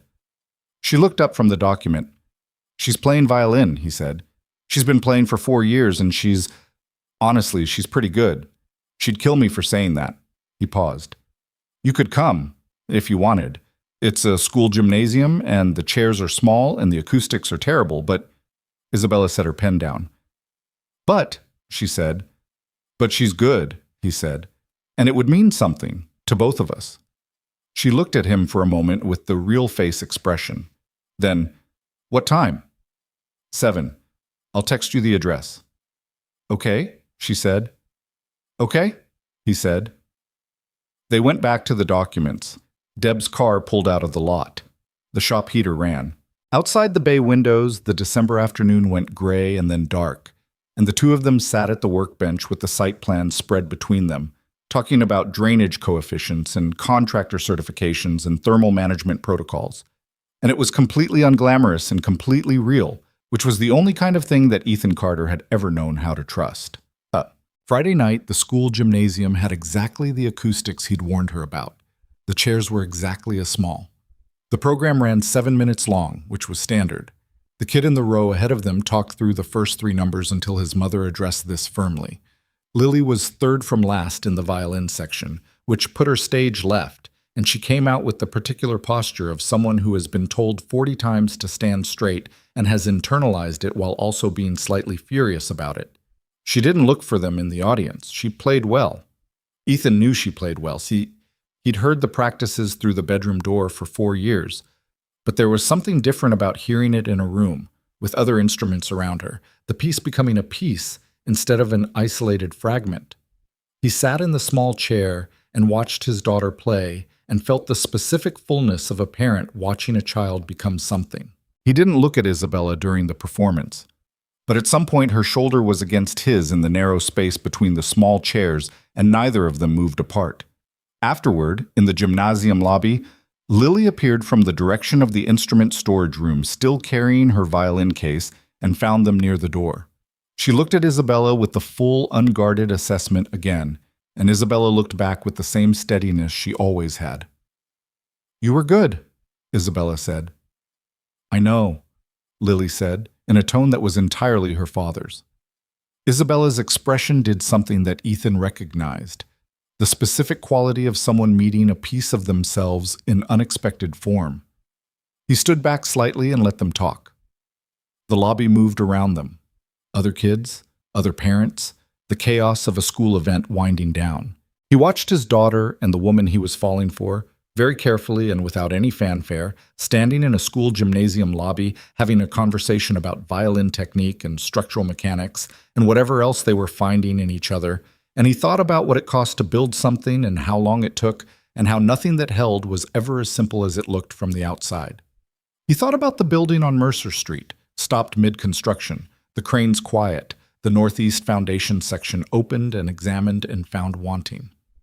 He thought about the south side lot, cold and dark now, waiting for spring and proper drainage and a groundbreaking that would actually happen when the work underneath it was sound. He thought about 2 years of Thursday nights on the same bar stool and a conversation that started with a grease stain on a flannel shirt and a sentence about a building and everything that had turned out to be underneath that. Lily said something that made Isabella laugh, the real one, and Ethan looked at them both standing there under the fluorescent gymnasium lights, imperfect and complicated and alive, and felt something in his chest loosen in the specific way of things that have been held tight for a very long time, releasing not all at once but steadily, the way a joint relaxes when the pressure finally finds somewhere else to go. He didn't have words for it. He didn't need them. He just stood there with his hands in his pockets and watched. Winter in this city had a specific quality that Ethan had stopped fighting somewhere around year 3 of raising Lily alone. The way it arrived without asking, the way it made everything harder in small accumulated ways, the way it forced you indoors with the people you'd chosen and the people you hadn't and made you reckon with both. He'd learned to work with it instead of against it. Keep the truck inside. Check the furnace filters in October. Make the chili his father made because it was the right food for the right season and because some things you inherit, not because they're perfect, but because they're yours. January came in hard that year, the temperature dropping the week after New Year's and staying there. The shop ran at full capacity. Cold weather was good for the automotive repair business, in the way that bad things were sometimes good for the people whose job was to fix them. Ethan worked long days and came home to Lily's homework arguments, and the ordinary friction of a household that was two people who were too similar to ever fully agree and too attached to ever seriously consider the alternative. The Damien Cross situation moved through its institutional processes with the grinding pace of things that have already been decided but haven't yet finished being decided. The permit appeal hearing in February lasted 2 days. Ethan was not there. His signed statement was in the record, his direct presence not required. But Isabella texted him updates from the hallway outside the hearing room with the specific brevity of someone dictating between other obligations. Day 1 done. His engineers tried to reframe the thermal data. Didn't hold. Day 2. The Telus deposition went in. His own contractor contradicted the remediation proposal. And then, on a Thursday afternoon in the 3rd week of February, appeal denied. Permits remain revoked.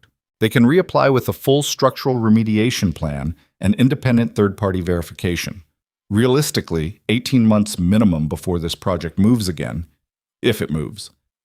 Ethan read this at the shop desk and felt something settle in him that he hadn't known was still unsettled. The last remaining tension in the Mercer Street situation, the part that had been waiting for the institutional confirmation that what he'd said was true. It had been true. It was documented, adjudicated, in the permanent record of the city.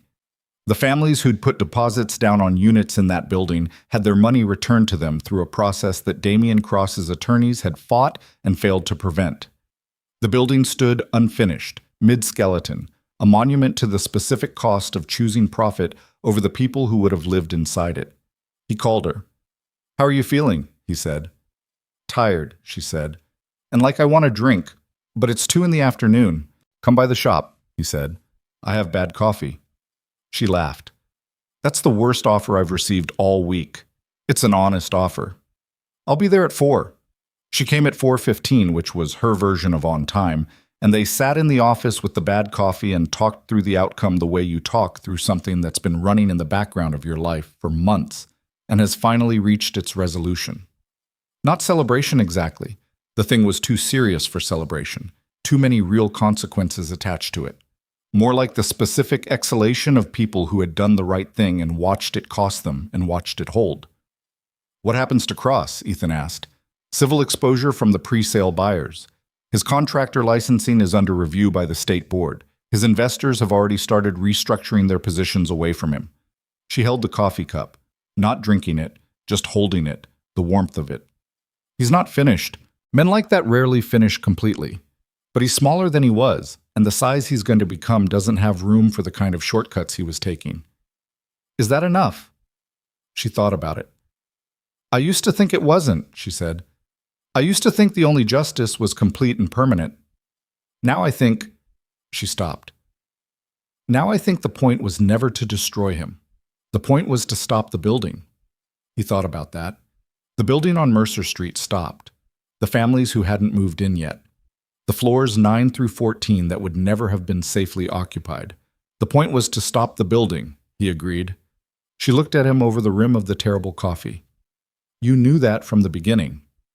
I just said one sentence, he said, at a bar. That's all it takes sometimes, she said. One person who sees something and says it instead of finishing their drink and going home. He thought about all the times he'd seen things and said nothing, not because he hadn't noticed, but because the machinery of his life hadn't intersected with the machinery of consequence in any way that made speaking up feel connected to outcome. The Hendricks garage letter that had gone nowhere.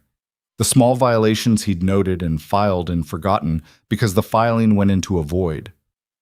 He thought about what it cost to keep noticing when the noticing seemed to change nothing, the specific erosion of it, and what it meant that this time it hadn't gone into the void. I almost didn't say it, he said. I know. She set down the cup. I'm glad you did. Spring arrived the way it always does in this part of the country, grudgingly, in pieces, warm days that collapsed back into cold before finally committing. By April, the south side lot had thawed enough to begin site work, and the revised drainage design, incorporating Ethan's notes on the floodplain coefficient and Isabella's victory over her hydrologist, was breaking ground with a contractor certification process that had been reviewed 3 times before anyone signed anything. Ethan was on site for the foundation pour. This was not strictly required. Isabella had not asked him to be there. He showed up at 6:30 in the morning with coffee for both of them, and she was already there with the site foreman and the thermal management contractor. And when she saw him, she said, "You didn't have to come." "I wanted to see the pour," he said. She looked at him for a moment, then, "Temperature's 37 degrees. We're above the threshold for the standard protocol, but I've already confirmed with the contractor that they're using the enhanced cure procedure for anything below 45. "I know," he said. "I reviewed that section last week." She took her coffee. "Of course you did." The pour went correctly. He watched it with the attention he gave to everything that mattered, and it was sound. And when the first section set, he felt the particular quality of something being built right. Not the drama of crisis averted, but the quieter satisfaction of a thing being done the way it should have been done the first time. The site foreman, a man named Ray, who had worked in this city's construction industry for 30 years, came and stood next to Ethan while they watched the crew work. "You're the mechanic," Ray said. It wasn't unfriendly, just identifying. "Yeah," Ethan said. "Monroe says you've got a good eye." "I notice things." Ray was quiet for a moment. Then, "I've been in this industry 30 years. I've signed off on things I should have pushed back on. Not like Cross, nothing like that. But corners." He watched the concrete. "You get tired. You trust people who've been reliable before.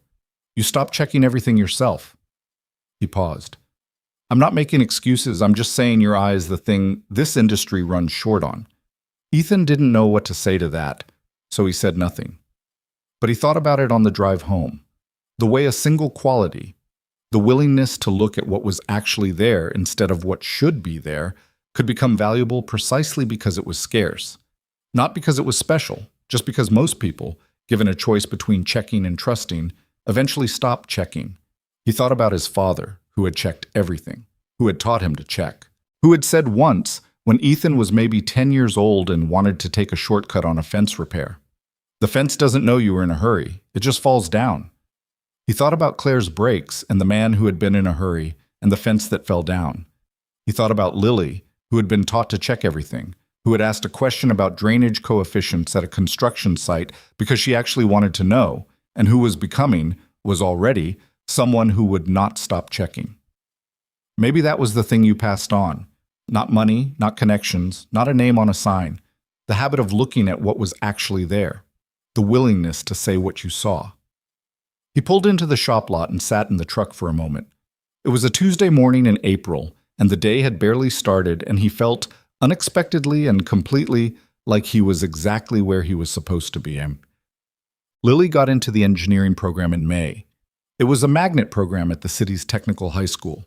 Competitive, rigorous, the kind of institution that produced the engineers who built the things that Ethan noticed and either confirmed or worried about. She'd applied in February, quietly, without making a thing of it, and had told him only after submitting the application in the particular way she had of presenting completed actions rather than asking permission for things she'd already decided. He found out the same way. Completed action, presented after the fact. She came into the kitchen on a Wednesday evening, set a piece of paper on the table in front of him, and said nothing. He looked at it. The acceptance letter. The fall start date.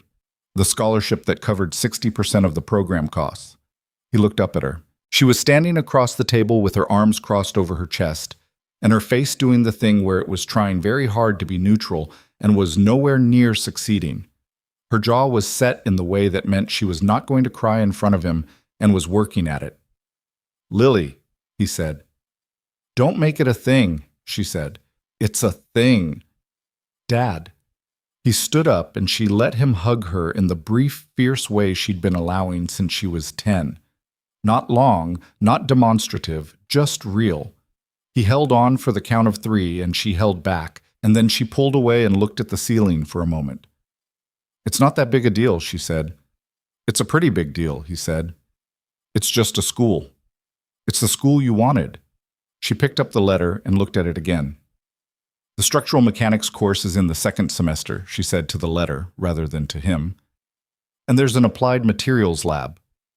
"I know," he said. "I read the program description." She looked up. "When?" "February," he said. "When you submitted the application." She stared at him. He looked back. "You knew I applied," she said. "I noticed you researching the program in December," he said. "I found the application confirmation in the printer queue in January." Her expression went through 3 different things in about 2 seconds. "You didn't say anything." "You didn't say anything," he said. "I figured you'd tell me when you were ready." She was quiet for a moment. Then, "That's annoying." "I know. The fact that you knew and waited is more annoying than if you'd just asked." "Probably," he agreed. She looked at the letter again. He could see her processing the full weight of it. Not just the acceptance, but what it meant, the path it opened, the version of herself she'd been building towards since the pulley system on the garage workbench. He watched his daughter understand her own future and felt something he had no adequate words for, a feeling that was simultaneously too large and too precise for language. "We should tell Isabella," Lily said to the letter. He looked at her. "She sent me the online course," Lily said. "She should know." She said it like it was obvious, like it required no acknowledgement of what it meant that his daughter had just naturally included this person in the circle of people who should know the significant things. "Yeah," he said. "We should tell her."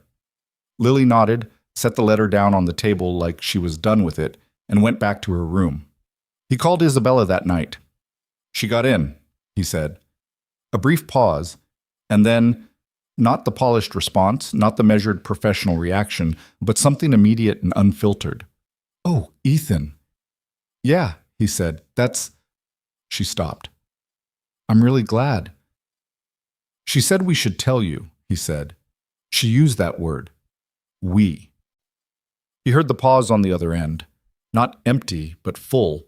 The kind of pause that holds something that isn't ready to be words yet. "She's something else," Isabella said quietly. "She is," he agreed. "She gets it from her mother." Isabella was quiet for a moment. "She gets some of it from you," she said. He didn't argue with that. The summer had its own rhythm. The shop was busy in the way summer made it busy. Road trips and overheated engines and the specific optimism of people who believed their car would make it to wherever they were going and needed Ethan to confirm or redirect that belief. He hired a part-time mechanic to cover the afternoons, a 23-year-old named Petra who turned out to have a better ear for engine diagnostics than Marcus, and absolutely no patience for being told something she already knew, which Ethan recognized and appreciated. Isabella's South Side project broke ground in June, officially and publicly, with a brief ceremony that she described to him afterward as mercifully short. The city council member who had been dragging his feet on the zoning showed up and said things at a microphone that suggested he had always supported the project, which Isabella reported with a specific flatness that said everything about her opinion of that. The 3 of them, Ethan, Isabella, Lily, had found a shape that fit without being forced. Dinners, some of them. Saturday mornings when the weather was right and nobody had too much work. The site visits that were technically professional and practically something else. It was not a clean or simple thing. There were dinners where Lily was sharp-edged and Isabella was tired and Ethan was trying to manage the atmosphere and doing it imperfectly. There was a Saturday morning when Isabella canceled last minute for a work crisis, and Lily shrugged and said, "That's fine," in a tone that clearly meant it wasn't entirely fine, and Ethan had to navigate that with the particular care of someone who understood both parties and couldn't take sides. It was, in other words, a real thing. With friction and accommodation and the ongoing negotiation of three people who had each built separate lives and were now slowly, imperfectly, figuring out how much of those lives to share. He told Isabella about the friction. One Thursday night, late, the bar nearly empty, he told her that Lily had been short with her the week before and that it wasn't about her exactly, but about the territory, the way getting close to someone required rearranging things that had been arranged for a long time. "I know," Isabella said. "It's not—" "Ethan, I know." She looked at him steadily. "I'm not fragile about it. I understand what I'm walking into. I understood it from the beginning." She paused. "What I won't do is pretend to be something I'm not to make it easier. I'm not going to perform warmth or manufacture closeness. Either it builds or it doesn't." "It's building," he said. "I think so too," she said. "I just want to make sure you know I'm not going anywhere because it's imperfect." He looked at her. "You said you leave when it gets complicated." "I said that was what I used to do," she said. "I said I was trying." He thought about what trying looked like from her. The consistent showing up, the structural mechanics course link, the site visit in November with the work boots and the folded documents, the way she'd held her hand over his at the bar and then taken it back because she understood exactly how much that gesture contained and didn't try to make it more or less than it was. Trying, from Isabella Monroe, looked like everything she actually did. "I know you're trying," he said. "So am I." "I know," she said. "That's the whole thing, isn't it? Both people trying." So, in September, on the weekend before Lily started the engineering program, Isabella took them both to a lake about an hour north of the city. She had a friend with a cabin. She mentioned this in the characteristically understated way that told Ethan the friend was probably someone significant and the cabin was probably not small, and he was right on both counts, but it didn't matter. What mattered was the water and the afternoon light, and the three of them sitting on a dock with their feet over the edge, Lily in the middle, all of them looking out at the same surface. Lily had her phone out. She'd been photographing the light on the water with an interest she hadn't bothered to explain, which was fine. She didn't owe explanations for her interests. Ethan had a can of something cold. Isabella had taken her shoes off and was looking at the water with the expression she got when she was genuinely at rest, which was rarer than it should have been and more visible than she probably knew. "The engineering program has a bridge building competition in the spring," Lily said to her phone. "What kind of bridge?" Ethan said. "Suspension, balsa wood, and string. They test it to failure." "Load distribution?" "Yeah, the team with the highest failure load wins." "Warm up the structural mechanics," Isabella said. Lily looked at her phone with the very deliberate focus of someone pretending not to smile. "I've already started reading the load theory." "Of course you have," Isabella said. "My dad does the same thing," Lily said. "I know," Isabella said. A pause. The water moved the way still water moves, barely, just the suggestion of motion. "He reads everything before he has to," Lily said. "He read the engineering program description in February." "I know that too," Isabella said. Lily lowered her phone and looked at Isabella. "He told you?" "He tells me things." Lily considered this. She looked out at the water. Then, "He told me you don't leave when things get complicated." Ethan looked at the can in his hand and decided to stay completely out of this. "I'm trying not to," Isabella said. "He stays in things," Lily said. Not as a recommendation, not as a warning, just as information, the way Lily conveyed most things, factually, with the trust that the recipient would know what to do with it. "I know," Isabella said. "It's his best quality," Lily said, and then picked her phone back up as if she hadn't said anything particularly significant, which was completely characteristic. The afternoon went on. The water went gold and then copper and then dark as the sun moved. Nobody rushed it. Ethan sat on the dock between his daughter and the woman he was in love with. He'd stopped pretending to himself that he didn't know what it was, and felt the particular weight of a life that had been rebuilt from loss and was now, in this specific moment, on this specific dock, complete in the way things are complete when all the parts are present, even if they're still being fitted together. He thought about what it took to get here, not the story version of it, not the Mercer Street building and Damien Cross and the stop work order and the courtroom and the articles, but the actual texture of it. 8 years of checking on Lily at night, 8 years of early mornings and packed lunches and school conferences in 2 small chairs, the Thursday nights at the bar that had been his only private territory, 2 hours a week that belonged to nothing but himself, the flannel shirt with the grease stain that wouldn't wash out. He thought about Claire, not with the sharp grief anymore, that had become something older and quieter, more like the awareness of a shape that used to be filled and now wasn't, which was its own kind of permanent presence. He thought about what she would think, sitting on this dock. He thought she would have recognized Isabella. He thought she would have been characteristically direct about it. She's good, maybe, or just about time. He thought about what it cost to stay open to the world after the world takes something you can't get back. The specific bravery of not closing up, not reducing, not deciding that what you had before was the full measure of what you got, and everything after was just maintenance. He thought about how he'd almost made that decision in the worst year and hadn't, not because he was brave, but because Lily needed him to be present. And presence had kept him alive to the possibility of things he hadn't expected. He thought about a mechanic sitting on a bar stool at 8 o'clock on a Tuesday in October. About a sentence he'd almost kept to himself. About a woman in a corner booth who had been watching the room with the same quality of attention he had, who had noticed him before he'd noticed her, who had walked across a bar and sat down and changed the direction of something without either of them knowing it at the time. One sentence. That was all it had been. 6 words to a man who deserved to hear them, in a room full of people who were waiting for someone to say them. The point, he thought, was never the drama of it. Not the articles, not the courtroom, not the confrontation at the bar where the room went quiet. Those were what the story looked like from the outside. From the inside, it was just, he had noticed something that mattered, and he had said so, and he had not looked away. That was it. That was the whole mechanism. And the rest, Lily on the dock, Isabella beside him, the engineering program starting Monday, the Southside building rising on its correctly poured foundation, was what happened when you did that. Not the reward for it, not the proof that it was worth it, just what happened, naturally and without guarantees, when a person kept their eyes open and refused to pretend the world was fine when they could see it wasn't. "Dad," Lily said. "Yeah." "What time do we have to leave tomorrow?" He checked his watch. "We've got until noon." She nodded. She looked at the water, then, "Good.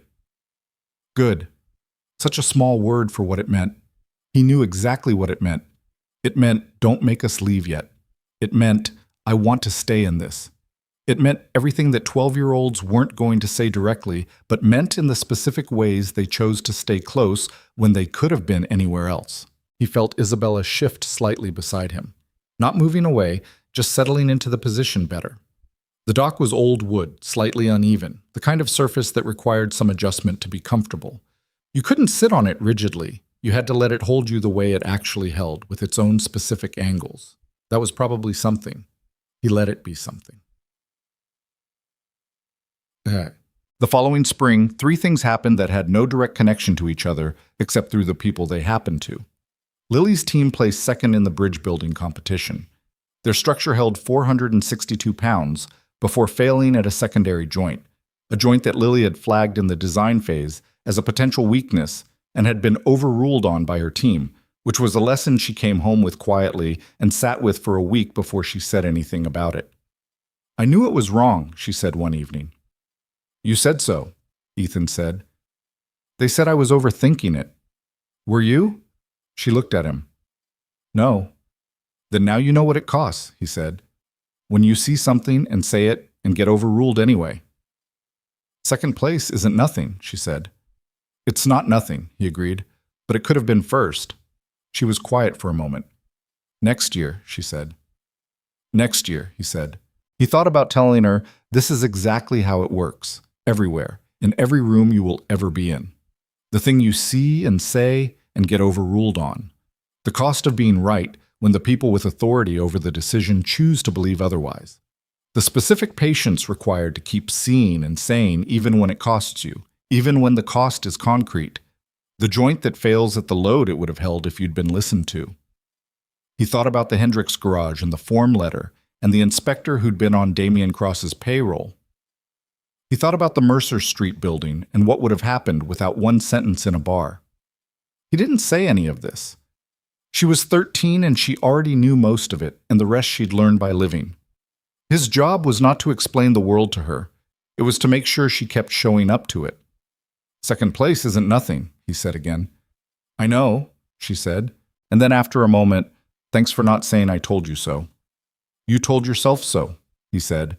I didn't need to. She went back to her homework. He went back to the kitchen. The second thing that happened that spring, Isabella launched the foundation. She'd been planning it since December. A scholarship fund for students from working-class families entering engineering and construction programs. She announced it in April at a city business event, briefly and without ceremony because that was how she did things. She named it after no one, called it the Groundwork Scholarship, and described it simply as an attempt to close the gap between talent and access in industries that were shaped by whoever got into the room. She told Ethan about it the week before the announcement, at the bar, on a Thursday, the same bar and the same night that had been theirs for almost a year and a half now. How many students the first year? He asked. 5, she said. I want to build the selection process carefully before I scale it. 5 students, full tuition, with mentorship from practitioners, engineers, contractors, site managers, not just academics. Can I be one of the practitioners? She looked at him. Not for the scholarship side, he said. For the practical piece. Materials, site assessment, the gap between the spec sheet and the ground. He paused. The things I actually know. She held his gaze for a moment. Then, yes, she said. That's exactly what I had in mind. You could have asked. I was going to, she said. You asked first. I noticed something, he said. She smiled. The real one. The one he knew now. You always do. The third thing that happened that spring was smaller and had no public dimension at all. It happened on a Saturday morning in late April when the weather had finally committed to being warm, and Ethan was in the driveway repainting the sign above the shop's garage bay doors. He'd been meaning to do it for 8 years. He'd bought the paint in March. He was doing it now, on a ladder in the morning light, the old faded green letters getting covered by something fresh. Lily came out with coffee and stood looking up at him. You're finally doing the sign, she said. Finally, he agreed. What color? Same green, he said, just not faded. She looked at the partial work, the new paint bright against the old, the letters emerging properly for the first time in years. Carter Automotive, she said, reading what was there. Are you keeping the name? He thought about this. His father's name. His name. The shop that had been here before him and would be here after, or whatever came after, Lily's version or Petra's, or some combination he couldn't currently imagine. Yeah, he said. It's the right name. She handed him the coffee. He took it and sat on the ladder step and drank it, and she stood in the driveway in the April morning looking at the half-painted sign. Isabella's coming for dinner, Lily said. I know. I was thinking I'd make the pasta. He looked at her. She'd made the pasta once before, under his supervision, and it had been technically successful and wildly inconsistent in thickness. I'll supervise, he said. I don't need supervision. The thickness last time. I've been practicing, she said. When? At school. The home ec teacher let me use the kitchen during free period. He looked at her for a long moment. You practiced pasta. I wanted it to be good, she said, with the tone of someone who found it slightly embarrassing to have wanted something to be good and was not going to pretend otherwise. He looked at her. 13 years old, one arm of her engineering program already completed, violin calluses on her fingertips, the exact jaw angle of her mother when she'd decided something, and felt the full weight of every morning he'd gotten up and done the next thing. Every lunch packed, every conference attended, every pulley system built in a cold garage. Not because any of it was heroic, just because she was there and she needed him to be present, and being present had been the whole job. And here she was, practicing pasta for a person she'd decided mattered, moving toward her own future with the specific momentum of someone who'd been taught, not told, but taught by example, by the accumulated texture of a life lived with its eyes open. That you stayed in things, and you said what you saw, and you built carefully, and you didn't take shortcuts on the foundation. "Go make the pasta," he said. She went inside. He went back to painting the sign. Isabella arrived at 6. She came through the front door with a bottle of wine and the particular expression of someone who had had a good day and was not pretending otherwise, relaxed in a way that still surprised him sometimes. The distance between the woman he'd first watched across a bar and the woman who walked into his kitchen on a Saturday evening with her jacket over one arm. Lily was at the stove with aggressive focus. "She's making pasta," Ethan said. Isabella looked at the stove and then at him with a question in her eyes. "She practiced," he said. Isabella put her jacket down and rolled up her sleeves. "What can I do?" "Nothing," Lily said without turning around. "I have it." Isabella looked at Ethan. He shrugged with one shoulder. They both sat at the kitchen table and stayed out of it. The pasta was better than the first time. Not perfect. The thickness was still inconsistent in 2 places, and she'd oversalted the sauce slightly, and she knew both of these things and noted them without being asked. But good. Genuinely good. The kind of good that was earned rather than given. They ate at the kitchen table, the 3 of them, the window open to the April evening and the sound of the neighborhood outside and the particular warmth of a house that had people in it who had chosen each other. The conversation was not remarkable. It covered Lily's bridge competition recap, Isabella's update on the groundwork scholarship application process, a story Ethan told about a vintage Mustang that had come into the shop that week, with a modification history that was both impressive and deeply inadvisable. Ordinary things. The kind of conversation that happens between people who have passed the stage where every interaction needs to carry weight and have arrived somewhere more sustainable, comfortable in the actual sense, not the settled sense. Still interested, still paying attention, just no longer performing the interest. After dinner, Lily disappeared to her room with the specific efficiency of a teenager who has been social for the required duration and is now exercising her right to be alone, which was completely fair. Ethan and Isabella sat at the table with the wine and the leftover pasta and the evening light going low through the window. "The sign looks good," she said. She'd noticed it when she came in. 8 years overdue," he said. "Better than never." She turned her glass, the familiar gesture, the one he knew meant she was thinking something she hadn't said yet. "How do you feel?" "About everything." Not specifically, just in general. He thought about this honestly, the way she'd taught him to by asking questions that expected real answers. "Like something got rebuilt," he said. "Not repaired. Rebuilt. Differently than it was before, but solid. The kind of thing you can put weight on." She looked at him steadily. "Yeah," she said. "Me too." The thing about love, and he was willing to call it that now, quietly, to himself, in this kitchen on this evening, was that it didn't announce itself with certainty. It built. It accumulated, the way anything real accumulated, in layers of ordinary moments that only revealed their full weight in retrospect. The 2 drinks on a Thursday night, the hand over his at the bar, the dock at the lake, the rolled-up sleeves in a kitchen where someone else was making the pasta. He didn't say any of this. He didn't need to. She was watching him with the expression he knew, the real one, underneath all the others. And he knew she was thinking something similar because that was who they were. 2 people who noticed things, who checked, who refused to look away from what was actually there. "The scholarship students," he said. "The first 5. When do they start?" "September," she said. "Same week Lily starts her 2nd year." "Good timing." "I thought so." She paused. "I want to do a site visit with them early in the semester. The South Side building will be at mid-construction by then. I want them to see the gap between the drawings and the ground in real time." She looked at him. "Will you come?" "Yeah," he said. "I'll come." She nodded. He nodded. The evening settled around the kitchen the way evening settles when it's been allowed to, gently, without being forced. From down the hall, barely audible, Lily's violin. Something slow, something she'd been working on for weeks. Not the school repertoire, but something she'd chosen herself, a piece he didn't know the name of. That had a quality to it he couldn't describe except to say it sounded like knowing something you didn't have words for yet. Isabella tilted her head slightly, listening. "She's good," she said quietly. "She is," he said. "She sounds like she means it." "She always means it," he said. "That's the thing about her. She doesn't do anything she doesn't mean." Isabella looked at him.